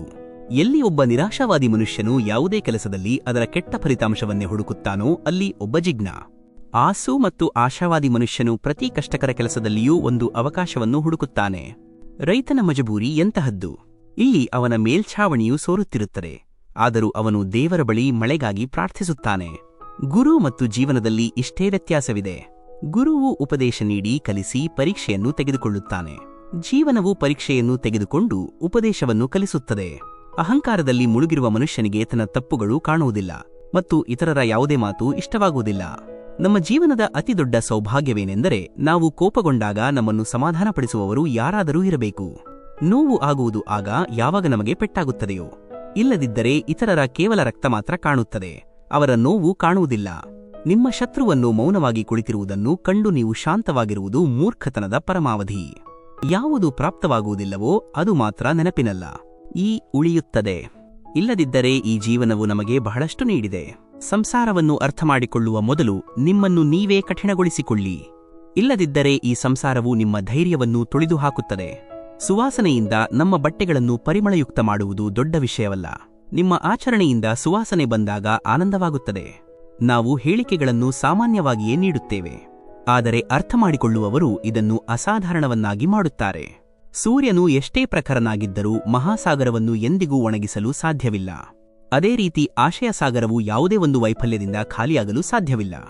ಯಾರ ಮೇಲೆಯೂ ಸಂಪೂರ್ಣ ವಿಶ್ವಾಸ ಇಡಬಾರದು, ಏಕೆಂದರೆ ಉಪ್ಪು ಮತ್ತು ಸಕ್ಕರೆಯ ಬಣ್ಣ ಯಾವಾಗಲೂ ಒಂದೇ ರೀತಿ ಇರುತ್ತದೆ. ಈ ಜಗತ್ತಿನಲ್ಲಿ ಹೆಚ್ಚಾಗಿ ಜನರು ಯಾರನ್ನಾದರೂ ನೆನಪಿಸಿಕೊಂಡು ಮರೆಯುತ್ತಾರೆ, ಆದರೆ ಅದರ ಲೆಕ್ಕ ಹಾಕುವುದನ್ನು ಎಂದಿಗೂ ಮರೆಯುವುದಿಲ್ಲ. ಯಾರೋ ದೇವರನ್ನು ಕೇಳಿ, ದರು ನಿಮಗೆ ಅತ್ಯಂತ ಹತ್ತಿರದವರು ಯಾರು? ದೇವರು ಹೇಳಿದರು, ಯಾವ ಮನುಷ್ಯನ ಬಳಿ ಸೇಡು ತೀರಿಸಿಕೊಳ್ಳುವ ಶಕ್ತಿ ಇರುತ್ತದೆಯೋ ಮತ್ತು ಅವನು ಯಾರನ್ನಾದರೂ ಕ್ಷಮಿಸಿಬಿಟ್ಟರೆ ಆ ಮನುಷ್ಯನೇ. ಈ ಜಗತ್ತಿನಲ್ಲಿ ನಾವು ನಮ್ಮ ಪಾಡಿಗೆ ನಾವು ಇರಬೇಕು ಎಂದು ಯೋಚಿಸುವ ಜನರನ್ನು ಸಹ ನೋಡಿದ್ದೇವೆ, ಮತ್ತು ನಾವು ಜನರನ್ನು ಬದಲಾಗುವುದಕ್ಕಿಂತ ಮುಖವಾಡ ಕಳಚುವುದನ್ನು ನೋಡಿದ್ದೇವೆ. ನನಗೆ ಆಕಾಶದಲ್ಲಿ ಎತ್ತರಕ್ಕೆ ಹಾರಲು ಕಲಿಯಬೇಕು, ಎಷ್ಟೇ ಬಾರಿ ನೆಲದ ಮೇಲೆ ಬೀಳಬೇಕಾದರೂ, ಮತ್ತು ನನ್ನ ಕನಸುಗಳನ್ನು ಪೂರ್ಣಗೊಳಿಸಬೇಕಾದರೆ ಸ್ವತಃ ನನ್ನೊಂದಿಗೆ ಹೋರಾಡಬೇಕಾದರೂ. ನಮ್ಮ ಜೀವನದಲ್ಲಿ ಎತ್ತರಕ್ಕೆ ಹಾರುವುದರಲ್ಲಿ ಯಾವುದೇ ಕೊರತೆಯಿಲ್ಲ. ನೀವು ಸಹ ಹಾರಬಹುದು, ಆದರೆ ಅಷ್ಟೊಂದು ಎತ್ತರಕ್ಕೆ ಹಾರಿ ಅಲ್ಲಿಂದ ಕೆಳಗಿನ ಭೂಮಿಯು ಸ್ಪಷ್ಟವಾಗಿ ಕಾಣಿಸಲಿ. ತಮ್ಮ ಮಕ್ಕಳ ಮುಖದ ಮೇಲೆ ಸಂತೋಷವನ್ನು ತರುತ್ತಾ ತರುತ್ತಾ ತಂದೆ ತಾಯಿಯ ಮುಖದ ಮೇಲೆ ಸುಕ್ಕುಗಳು ತುಂಬಿರುತ್ತವೆ. ದೇವರು ನಮ್ಮನ್ನು ಈ ರೀತಿಯ ಎಂತಹ ಪರೀಕ್ಷೆ ಮಾಡುತ್ತಾನೋ ತಿಳಿದಿಲ್ಲ. ಕಷ್ಟಗಳು ಸಹ ಕಠಿಣವಾಗಿವೆ ಮತ್ತು ನನ್ನನ್ನು ಎಂದಿಗೂ ವಿಫಲನಾಗಲು ಸಹ ಬಿಡುವುದಿಲ್ಲ. ಏನು ಹೇಳೋಣ, ನಿನ್ನೆ ರಾತ್ರಿ ನನ್ನ ಜೀವನವು ನನ್ನ ಕನಸುಗಳಲ್ಲಿ ಬಂದಿತ್ತು ಮತ್ತು ಹೇಳಿತು, ಇನ್ನೆಷ್ಟು ಕಾಲ ಬೇರೆಯವರ ಹಿಂದೆ ಓಡುತ್ತೀಯಾ? ಇಂದಿನಿಂದ ನಿನ್ನದೇ ದಾರಿಯಲ್ಲಿ ನಡೆಯಿರಿ. ನಮ್ಮ ಜೀವನದ ಅತಿ ದೊಡ್ಡ ಉಪಯೋಗವನ್ನು ಈ ಜೀವನದ ನಂತರವೂ ಇತರರಿಗೆ ಕೆಲಸಕ್ಕೆ ಬರುವಂತಹ ಕೆಲಸದಲ್ಲಿ ತೊಡಗಿಸಬೇಕು. ಈ ಸಂಸಾರದಲ್ಲಿ ಎಲ್ಲಾ ಜನರ ಮರಣವು ನಿಶ್ಚಿತ, ಆದರೆ ವಾಸ್ತವವಾಗಿ ಎಲ್ಲರೂ ತಮ್ಮ ಜೀವನವನ್ನು ಬದುಕುತ್ತಿಲ್ಲ. ಮನುಷ್ಯನು ಜೀವನವು ಸಿಕ್ಕಿದೆ, ತನ್ನದೇ ರೀತಿಯಲ್ಲಿ ಬದುಕಲು ಎಂದು ಹೇಳುತ್ತಾನೆ, ಆದರೆ ಅದೇ ಮನುಷ್ಯನು ಬೆಳಿಗ್ಗೆ ಎದ್ದ ತಕ್ಷಣ ಬೇರೆಯವರ ದಾರಿಯಲ್ಲಿ ಬದುಕಲು ಹೊರಟು ಹೋಗುತ್ತಾನೆ. ಒಂದು ನದಿಯು ಒಂದು ಪರ್ವತವನ್ನು ಮಧ್ಯದಿಂದ ಕತ್ತರಿಸುವ ಶಕ್ತಿಯನ್ನು ಹೊಂದಿರುತ್ತದೆ, ಆದರೆ ಅದು ಪರ್ವತವನ್ನು ತನ್ನಿಂದ ಮಾಡಲ್ಪಟ್ಟ ನಿರಂತರ ಪರಿಶ್ರಮದಿಂದ ಮಾತ್ರ ಯಶಸ್ವಿಯಾಗಲು ಸಾಧ್ಯವಾಗುತ್ತದೆ. ಪರಿಶ್ರಮ ಮಾಡುತ್ತಾ ಇರಿ. ಜೀವನವು ಇಂದು ಇಲ್ಲದಿದ್ದರೆ ನಾಳೆ ನಿಮಗೆ ಅವಕಾಶವನ್ನು ಖಂಡಿತ ನೀಡುತ್ತದೆ. ಅವರು ನಮ್ಮನ್ನು ಓದಿ ಈ ರೀತಿ ಒಂದು ಮೂಲೆಯಲ್ಲಿ ಇಟ್ಟುಬಿಟ್ಟಿದ್ದಾರೆ, ಹೇಗೆ ಹಲವು ಜನರು ಹಳೆಯ ಪುಸ್ತಕಗಳನ್ನು ಇಟ್ಟುಬಿಡುತ್ತಾರೆಯೋ. ಈ ಸಂಸಾರದಲ್ಲಿ ನಿಮ್ಮ ಗುರುತನ್ನು ನೀವೇ ನೀಡಬೇಕಾದರೆ ನಿಮ್ಮ ಗಮ್ಯಸ್ಥಾನವು ಇನ್ನೂ ದೂರವಿದೆ ಎಂದು ಅರ್ಥಮಾಡಿಕೊಳ್ಳಿ. ಈ ಜೀವನದಲ್ಲಿ ನೀವು ಅಲ್ಲಿಯವರೆಗೂ ಸೋಲಲು ಸಾಧ್ಯವಿಲ್ಲ, ಎಲ್ಲಿಯವರೆಗೂ ನೀವು ನಿಮ್ಮ ಪ್ರಯತ್ನಗಳನ್ನು ಮಾಡುವುದನ್ನು ಬಿಡುವುದಿಲ್ಲ. ಕಷ್ಟಗಳು ನನಗೆ ಏನು ಪಾಠ ಕಲಿಸಿವೆಯೋ ಆ ಪಾಠದ ಒಂದೊಂದು ಶಬ್ದವೂ ನನಗೆ ಯಾವಾಗಲೂ ನೆನಪಿರುತ್ತದೆ. ಒಂದು ವೇಳೆ ನೀವು ಯಶಸ್ವಿಯಾಗಲು ಸಾಧ್ಯವಾಗದಿದ್ದರೆ ನಿಮ್ಮ ಸ್ವಭಾವವನ್ನು ಬದಲಾಯಿಸುವ ಅವಶ್ಯಕತೆಯಿದೆ. ನಮ್ಮ ಜೀವನದಲ್ಲಿ ಕೆಟ್ಟ ಜನರು ಯಾವಾಗಲೂ ಉತ್ತಮ ಪಾಠವನ್ನು ಕಲಿಸಿ ಹೋಗುತ್ತಾರೆ. ನಾವು ನಮ್ಮ ದಾರಿಯನ್ನು ಸಹ ಸರಿಯಾಗಿ ಆರಿಸಬೇಕು, ಏಕೆಂದರೆ ನಮ್ಮ ಇಚ್ಛಿತ ಗುರಿಗಳು ದಾರಿಗಳಲ್ಲಿಯೇ ಸಿಗುತ್ತವೆ. ಯಶಸ್ವಿಯಾಗುವುದರಲ್ಲಿ ಆನಂದವು ಆಗ ಮಾತ್ರ ಇರುತ್ತದೆ ಯಾವಾಗ ಇಡೀ ಜಗತ್ತು ನಿಮ್ಮನ್ನು ವಿಫಲಗೊಳಿಸಲು ತೊಡಗಿರುತ್ತದೆಯೋ. ನಿಮ್ಮ ಜೀವನದಲ್ಲಿ ಬಂದ ವೈಫಲ್ಯಗಳಿಂದ ಅನುಭವವನ್ನು ಪಡೆದುಕೊಳ್ಳಿ, ಅದು ನಿಮಗೆ ಮುಂದೆ ಹೋಗಿ ಸಹಾಯ ಮಾಡುತ್ತದೆ. ನಮ್ಮ ಜೀವನದ ಆನಂದವನ್ನು ಪಡೆಯಲು ಅತ್ಯಂತ ಅಗತ್ಯವಾದ ವಿಷಯವೇನೆಂದರೆ ನೀವು ಯಾವಾಗಲೂ ಸಂತೋಷವಾಗಿರಿ ಮತ್ತು ನಿಮ್ಮ ಧೈರ್ಯದ ಕಡೆಗೆ ಮುಂದುವರಿಯಿರಿ. ನಮ್ಮ ಜೀವನದಲ್ಲಿ ಪ್ರತಿ ಸಂಬಂಧಕ್ಕೂ ಹೆಸರಿರಬೇಕು ಎಂಬುದು ಅವಶ್ಯಕವಲ್ಲ. ಕೆಲವು ಹೆಸರಿಲ್ಲದ ಸಂಬಂಧಗಳು ನಮ್ಮ ನಿಂತು ಹೋದ ಜೀವನಕ್ಕೆ ಹೊಸ ಚೈತನ್ಯವನ್ನು ನೀಡುತ್ತವೆ. ನಮ್ಮ ಜೀವನದಲ್ಲಿ ನಮ್ಮ ದುರ್ಗುಣಗಳನ್ನು ಹೇಳುವ ಹಲವು ಜನರು ಸಿಗುತ್ತಾರೆ, ಆದರೆ ದುರ್ಗುಣದಲ್ಲಿ ಅಡಗಿರುವ ಸದ್ಗುಣವನ್ನು ಹುಡುಕುವವರು ಯಾರಾದರೂ ಒಬ್ಬರೇ ಸಿಗುತ್ತಾರೆ. ನಾವು ಯಾವುದೇ ವ್ಯಕ್ತಿಯನ್ನು ಎಂದಿಗೂ ಕಡಿಮೆ ಅಂದಾಜು ಮಾಡಬಾರದು, ಏಕೆಂದರೆ ನಿಂತಿರುವ ಜಲಾಶಯಗಳು ಹೆಚ್ಚಾಗಿ ಆಳವಾಗಿರುತ್ತವೆ. ನಿಮ್ಮ ಜೀವನದಲ್ಲಿ ಯಶಸ್ವಿಯಾಗಬೇಕಾದರೆ ಎಚ್ಚರಿಕೆಯಿಂದ ಇರಿ, ಆಗ ಜಗತ್ತು ನಿಮ್ಮನ್ನು ಚತುರರನ್ನಾಗಿ ಮಾಡುತ್ತದೆ. ನನ್ನ ವಯಸ್ಸು ಹೆಚ್ಚಾದಂತೆ ನನ್ನ ತಂದೆ ತಾಯಿ ಪ್ರತಿಯೊಂದು ವಿಷಯದ ಬಗ್ಗೆಯೂ ಸಂಪೂರ್ಣವಾಗಿ ಸರಿಯಾಗಿದ್ದರು ಎಂದು ನನಗೆ ಅನುಭವವಾಗಲು ಪ್ರಾರಂಭಿಸಿತು. ನಮ್ಮ ಜೀವನವು ಪ್ರತಿ ಆನಂದವನ್ನು ಪಡೆಯಲು ಇದೆ, ಆದರೆ ನಾವು ಅದನ್ನು ಮುಂದೆ ಬರಲಿರುವ ಕಷ್ಟಗಳ ಬಗ್ಗೆ ಯೋಚಿಸುತ್ತಲೇ ಕಳೆದುಬಿಡುತ್ತೇವೆ. ಒಂದು ವೇಳೆ ನಾವು ನಮ್ಮ ಜೀವನದಲ್ಲಿ ಯಾರಿಂದಲೂ ಯಾವುದೇ ಆಸೆಯನ್ನು ಇಟ್ಟುಕೊಳ್ಳದಿದ್ದರೆ ನಮಗೆ ಸಂಕಟಕ್ಕೆ ಯಾವುದೇ ಸ್ಥಳವೂ ಇರುವುದಿಲ್ಲ. ನಮ್ಮ ಕೆಟ್ಟ ಸ್ವಭಾವದ ಮೇಲೆ ವಿಜಯ ಸಾಧಿಸುವುದಕ್ಕಿಂತ ಜೀವನದಲ್ಲಿ ಬೇರೆ ಯಾವುದೇ ವಿಷಯದಲ್ಲಿ ಹೆಚ್ಚು ಸಂತೋಷ ಸಿಗುವುದಿಲ್ಲ. ಈ ಸಂಸಾರದಲ್ಲಿ ಪ್ರಗತಿಯು ಆ ಶಸ್ತ್ರ, ಅದನ್ನು ಶತ್ರುವನ್ನೂ ಸಹ ಸುಲಭವಾಗಿ ನಿಮ್ಮ ಗೆಳೆಯನನ್ನಾಗಿ ಮಾಡಬಹುದು. ಒಂದು ವೇಳೆ ನಾನು ನದಿಯನ್ನು ದಾಟಬೇಕಾದರೆ ನಾನು ಅದಕ್ಕೆ ಧುಮುಕಬೇಕಾಗುತ್ತದೆ, ಹಾಗೆಯೇ ನನಗೆ ಯಶಸ್ವಿಯಾಗಬೇಕಾದರೆ ನಾನು ಪ್ರಯತ್ನ ಮಾಡಬೇಕಾಗುತ್ತದೆ. ಈ ಜೀವನದಲ್ಲಿ ಎಲ್ಲರೂ ಅನ್ಯರೇ ಆಗಿರುತ್ತಾರೆ, ಕೇವಲ ಕೆಲವು ಮಾತುಗಳನ್ನು ಮಾತ್ರ ತಮ್ಮವರಂತೆ ಮಾತನಾಡುತ್ತಾರೆ. ನಿಮ್ಮ ಧೈರ್ಯವನ್ನು ಪಡೆಯಲು ಮಾತುಗಳಿಂದಲ್ಲ, ಬದಲಾಗಿ ಹಲವು ರಾತ್ರಿಗಳಿಂದ ಹೋರಾಡಬೇಕಾಗುತ್ತದೆ. ನಾವು ಅವನನ್ನು ಹುಡುಕಲು ಈ ಜಗತ್ತಿನ ಜನಸಮೂಹದಲ್ಲಿ ಹೊರಟಿದ್ದೆವು, ಆದರೆ ನಾವು ನಮ್ಮನ್ನೇ ಕಳೆದುಕೊಂಡೆವು. ಯಾವ ಮನುಷ್ಯನು ವಿಫಲತೆಯ ಭಯದಿಂದ ಎಂದಿಗೂ ಪ್ರಯತ್ನವನ್ನೇ ಮಾಡುವುದಿಲ್ಲವೋ ಆ ಮನುಷ್ಯನು ಜೀವನದಲ್ಲಿ ಎಂದಿಗೂ ಯಶಸ್ವಿಯಾಗಲು ಸಾಧ್ಯವಿಲ್ಲ. ನಮ್ಮದೇ ಕನಸುಗಳನ್ನು ನಾವು ಕೊಂದಿದ್ದೇವೆ, ಬೇರೆಯವರ ಕನಸುಗಳನ್ನು ಪೂರ್ಣಗೊಳಿಸುವುದಕ್ಕಾಗಿ. ಒಂದು ವೇಳೆ ನಿಮ್ಮ ಜೀವನವನ್ನು ಅರ್ಥಮಾಡಿಕೊಳ್ಳಬೇಕಾದರೆ ಹಿಂದಕ್ಕೆ ನೋಡಿ. ಮತ್ತು ಒಂದು ವೇಳೆ ಆನಂದದಿಂದ ಬದುಕಬೇಕಾದರೆ ಯಾವಾಗಲೂ ಮುಂದೆ ನೋಡಿ. ಈ ಸಂಸಾರದಲ್ಲಿ ಸತ್ಯವಂತ ಮನುಷ್ಯನು ಯಾವಾಗಲೂ ಸುಳ್ಳು ಹೇಳುವ ಮನುಷ್ಯನಿಗಿಂತ ಹೆಚ್ಚಾಗಿ ಸಮರ್ಥನೆಯನ್ನು ನೀಡಬೇಕಾಗುತ್ತದೆ. ಜೀವನದಲ್ಲಿ ಸಮಯವು ಪ್ರತೀಕೆ ಸಮಯವನ್ನು ಖಂಡಿತವಾಗಿ ಬದಲಾಯಿಸುತ್ತದೆ. ಜೀವನದಲ್ಲಿ ಹಣದಿಂದಲೂ ಸಿಗದಿರುವಂತಹ ಏನೋ ಒಂದು ಶೋಕವನ್ನು ನಾವು ಇಟ್ಟುಕೊಂಡಿದ್ದೇವೆ. ಜೀವನದ ಪ್ರತಿಯೊಂದು ಕಷ್ಟಗಳಿಗಾಗಿ ನಾವು ನಮ್ಮನ್ನು ಯಾವಾಗಲೂ ಸಿದ್ಧವಾಗಿ ಇಟ್ಟುಕೊಳ್ಳುತ್ತೇವೆ. ನಮ್ಮ ಜೀವನದಲ್ಲಿ ಕೆಲವೊಮ್ಮೆ ನಾವು ಯಾರನ್ನಾದರೂ ನಮ್ಮ ಸರ್ವಸ್ವವನ್ನಾಗಿ ಮಾಡಿಕೊಳ್ಳುತ್ತೇವೆ, ಆದರೆ ನಾವು ಅವರಿಗೆ ಏನೂ ಆಗಿರುವುದಿಲ್ಲ. ನಿಮ್ಮ ಜೀವನದಲ್ಲಿ ಎಂದಿಗೂ ಗರ್ವಪಡಬೇಡಿ. ಅದೃಷ್ಟವು ಯಾವಾಗಲೂ ಬದಲಾಗುತ್ತಲೇ ಇರುತ್ತದೆ. ಕನ್ನಡಿ ಮಾತ್ರ ಅದೇ ಇರುತ್ತದೆ, ಆದರೆ ಅದರಲ್ಲಿನ ಆಕೃತಿ ಬದಲಾಗುತ್ತಲೇ ಇರುತ್ತದೆ. ನನ್ನ ಜೀವನವು ನನ್ನನ್ನು ಯಾವ ಕಠಿಣ ದಾರಿಯ ಮೇಲೆ ಕರೆದುಕೊಂಡು ಹೋಗಲು ಬಯಸುತ್ತದೆಯೋ ಆ ದಾರಿಯ ಮೇಲೆ ನಡೆಯಲು ನಾವು ಪ್ರಯತ್ನಿಸುತ್ತಿದ್ದೇವೆ. ಜೀವನದಲ್ಲಿ ನಮ್ಮ ಕನಸುಗಳನ್ನು ಪೂರೈಸಿಕೊಳ್ಳಲು ಸ್ವಲ್ಪ ಹುಚ್ಚುತನವೂ ಇರುವುದು ಬಹಳ ಅವಶ್ಯಕ. ಯಾರಿಗೆ ನಾನೇ ಈಜುವುದನ್ನು ಕಲಿಸಿದ್ದೇನೋ ಅವರೇ ಇಂದು ನನ್ನನ್ನು ಮುಳುಗಿಸಲು ಪ್ರಯತ್ನಿಸುತ್ತಿದ್ದಾರೆ. ಈ ಜೀವನದಲ್ಲಿ ಯಾವಾಗಲೂ ಒಂದು ವಿಷಯ ನೆನಪಿರಲಿ: ಸ್ನೇಹ ಮತ್ತು ಆಶೀರ್ವಾದದಿಂದ ಕೇವಲ ನಿಮ್ಮ ಮನಸ್ಸನ್ನು ಶುದ್ಧವಾಗಿ ಇಟ್ಟುಕೊಳ್ಳಿ. ನಾವು ಇತ್ತೀಚೆಗೆ ನೆಮ್ಮದಿಯನ್ನು ಹುಡುಕುತ್ತಿದ್ದೇವೆ. ಹಾಗೆ ನೋಡಿದರೆ ಜೀವನವು ಸಂತೋಷಗಳನ್ನು ಬಹಳಷ್ಟು ನೀಡಿದೆ. ಈ ಜೀವನದಲ್ಲಿ ನಾವು ಇನ್ನೂ ಬಹಳಷ್ಟು ಓದಬೇಕಾಗಿದೆ. ಕೆಲವು ಒಳ್ಳೆಯ ಪುಸ್ತಕಗಳನ್ನು, ಕೆಲವು ಜನರನ್ನು, ಕೆಲವು ಕಣ್ಣುಗಳನ್ನು, ಮಹಾಸಾಗರದಂತಹ ಈ ವಿಶ್ವದಲ್ಲಿ ನಾವು ಕಾಗದದ ದೋಣಿಯನ್ನು ತೆಗೆದುಕೊಂಡು ಮುಂದೆ ನಡೆಯುತ್ತಿದ್ದೇವೆ. ಯಾವಾಗಲೂ ನೆನಪಿಡಿ, ನಿಮ್ಮ ಜೀವನದಲ್ಲಿ ಒಳ್ಳೆಯ ಸಮಯವನ್ನು ನೋಡಲು ಕೆಟ್ಟ ಸಮಯವನ್ನು ಸಹ ಸಹಿಸಿಕೊಳ್ಳಬೇಕಾಗುತ್ತದೆ. ಆದ್ದರಿಂದ ಯಾವಾಗಲೂ ಪ್ರಯತ್ನಿಸುತ್ತಾ ಇರಿ. ನಾವು ಈ ಸಮಯದೊಂದಿಗೆ ಸ್ನೇಹ ಮಾಡಬೇಕಾಗಿದೆ.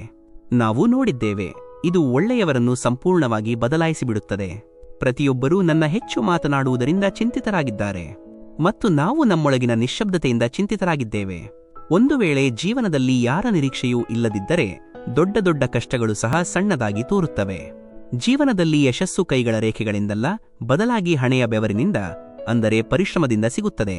ನನ್ನ ಜೀವನವು ಒಂದು ಚಕ್ರವ್ಯೂಹ ಮತ್ತು ನಾನು ಅದರ ಅರ್ಜುನ. ನನ್ನ ಇಡೀ ಜೀವನವು ಒಂದು ದೊಡ್ಡ ಕಥೆ ಮತ್ತು ಅದರಲ್ಲಿ ಸಾವಿರಾರು ಪುಟಗಳಿವೆ. ಅದನ್ನು ನಾವು ಇನ್ನೂ ಓದಿಲ್ಲ. ಏನಾದರೂ ಮಾಡಲು ಪ್ರಾರಂಭಿಸುವುದು ಜೀವನದಲ್ಲಿ ಕನಸುಗಳನ್ನು ನೋಡುವುದರಿಂದಲೇ ಶುರುವಾಗುತ್ತದೆ ಮತ್ತು ಆ ಕನಸುಗಳನ್ನು ಪೂರೈಸುವುದರ ಮೇಲೆ ಕೊನೆಗೊಳ್ಳುತ್ತದೆ. ಈ ಸಂಸಾರದಲ್ಲಿ ಮನುಷ್ಯನು ಜೀವನ ಪರ್ಯಂತ ಪ್ರತಿಯೊಂದು ವಸ್ತುವಿನ ಹಿಂದೆ ಓಡುತ್ತಾ ಇರುತ್ತಾನೆ ಮತ್ತು ಅತ್ಯಂತ ಅಮೂಲ್ಯವಾದ ಭಂಡಾರವು ತನ್ನೊಳಗೆ ಇದೆ ಎಂಬುದನ್ನು ಮನುಷ್ಯನು ಕಂಡುಹಿಡಿಯಲು ಮರೆತುಬಿಡುತ್ತಾನೆ. ಜೀವನವನ್ನು ಸಂತೋಷದಿಂದ ಮಾಡಲು ಯಾವಾಗಲೂ ಸರಿಯಾದ ಸಮಯದಲ್ಲಿ ಕಹಿ ಸುಳ್ಳನ್ನು ಕುಡಿಯುವುದು ಅವಶ್ಯಕ. ನೀವು ಯಾವುದೇ ಕೆಲಸವನ್ನು ಮಾಡಲು ನಿಮ್ಮ ಹೆಜ್ಜೆಯನ್ನು ಇಡುವವರೆಗೂ ಆ ಕೆಲಸವು ನಿಮಗೆ ಕಷ್ಟಕರವಾಗಿ ತೋರುತ್ತದೆ. ನಮ್ಮ ಜೀವನವು ಯಾರು ಸಂತೋಷವನ್ನು ನೀಡಲು ಸಾಧ್ಯವಿಲ್ಲವೋ ಅವರಿಗೆ ಅನುಭವವನ್ನು ಖಂಡಿತವಾಗಿ ಮಾಡಿಸುತ್ತದೆ. ಈ ಸಂಸಾರದ ಅತ್ಯಂತ ಕಷ್ಟಕರ ಕೆಲಸವೆಂದರೆ ಅನ್ಯರಲ್ಲಿ ನಿಮ್ಮವರನ್ನು ಹುಡುಕುವುದು. ನನ್ನ ಜೀವನದ ಹಳೆಯ ನೆನಪುಗಳನ್ನು ಯಾರೂ ತೆರೆಯಬೇಡಿ. ನಾವು ಹೇಗಿದ್ದೆವೋ ಹಾಗೆ ಈಗ ಇಲ್ಲ, ಮತ್ತು ನಾವು ಈಗ ಹೇಗಿದ್ದೇವೋ ಅದು ಯಾರಿಗೂ ತಿಳಿದಿಲ್ಲ. ಹೃದಯಕ್ಕಿಂತ ಹೆಚ್ಚು ಸುರಕ್ಷಿತ ಸ್ಥಳ ಸಂಸಾರದಲ್ಲಿ ಇಲ್ಲ, ಆದರೆ ಹೆಚ್ಚು ಜನರು ನಾಪತ್ತೆಯಾಗುವುದು ಸಹ ಇಲ್ಲಿಂದಲೇ. ಹೆಚ್ಚಾಗಿ ಅದೇ ಜನರು ಈ ಜಗತ್ತನ್ನು ಬದಲಾಯಿಸುತ್ತಾರೆ. ಯಾರನ್ನು ಈ ಜಗತ್ತು ಏನನ್ನೂ ಮಾಡಲು ಯೋಗ್ಯರು ಎಂದು ಭಾವಿಸುವುದಿಲ್ಲವೋ, ಯಾವಾಗ ಮನುಷ್ಯನ ಜೀವನದಲ್ಲಿ ಪರಿಸ್ಥಿತಿಗಳು ಹದಗೆಡುತ್ತವೆಯೋ ಆಗ ಕೆಲವು ಜನರು ತುಂಬಾ ಒಡೆದು ಹೋಗುತ್ತಾರೆ ಮತ್ತು ಕೆಲವು ಜನರು ದಾಖಲೆಯನ್ನು ಮುರಿದುಬಿಡುತ್ತಾರೆ. ಯಾರು ನನಗೆ ಪ್ರತಿದಿನ ಸಿಗುತ್ತಾರೆಯೋ ಅವರು ನನ್ನನ್ನು ತಿಳಿದಿಲ್ಲ, ಮತ್ತು ಯಾರು ನನ್ನನ್ನು ತಿಳಿದಿದ್ದಾರೆಯೋ ಅವರು ನನಗೆ ಪ್ರತಿದಿನ ಸಿಗುವುದಿಲ್ಲ. ನಿಮ್ಮ ಕಷ್ಟಗಳ ಕಾರಣವನ್ನು ಇತರರನ್ನು ಎಂದು ಭಾವಿಸುವುದರಿಂದ ನಿಮ್ಮ ಕಷ್ಟಗಳು ಎಂದಿಗೂ ಕಡಿಮೆಯಾಗುವುದಿಲ್ಲ. ಒಂದು ವೇಳೆ ನೀವು ನಿಮ್ಮನ್ನು ಜೀವಂತ ಮನುಷ್ಯರೆಂದು ಭಾವಿಸಿದರೆ ಯಾವಾಗಲೂ ತಪ್ಪಿಗೆ ವಿರೋಧ ವ್ಯಕ್ತಪಡಿಸಲು ಕಲಿಯಿರಿ. ಏಕೆಂದರೆ ಸಾಗರದ ಅಲೆಗಳ ಜೊತೆ ಹೆಣೆಗಳು ತೇಲುತ್ತಾ ಹೋಗುತ್ತವೆ, ಕುಶಲ ಈಜುಗಾರರಲ್ಲ.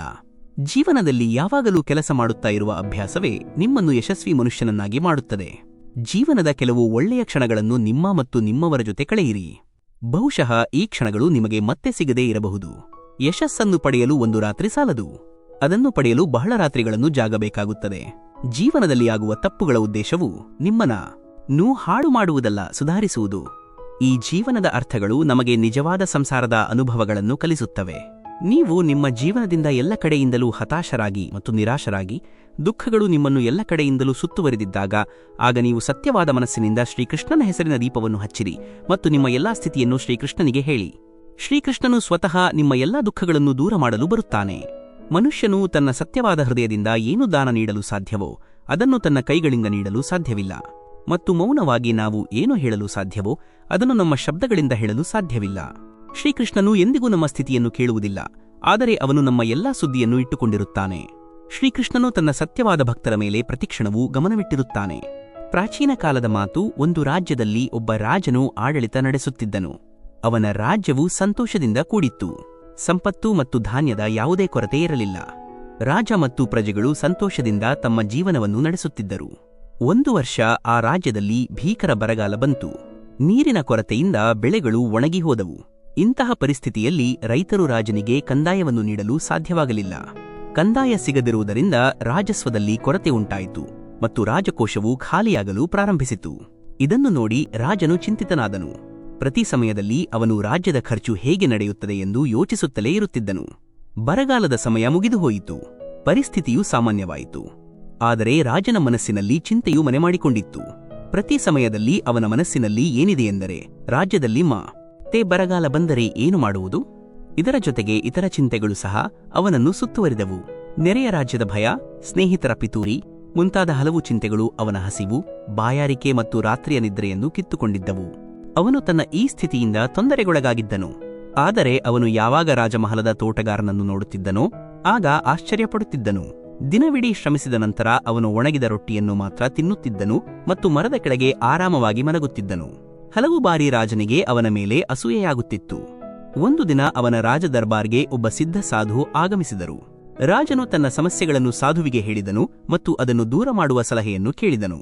ಸಾಧು ರಾಜನ ಸಮಸ್ಯೆಯನ್ನು ಚೆನ್ನಾಗಿ ಅರ್ಥಮಾಡಿಕೊಂಡರು.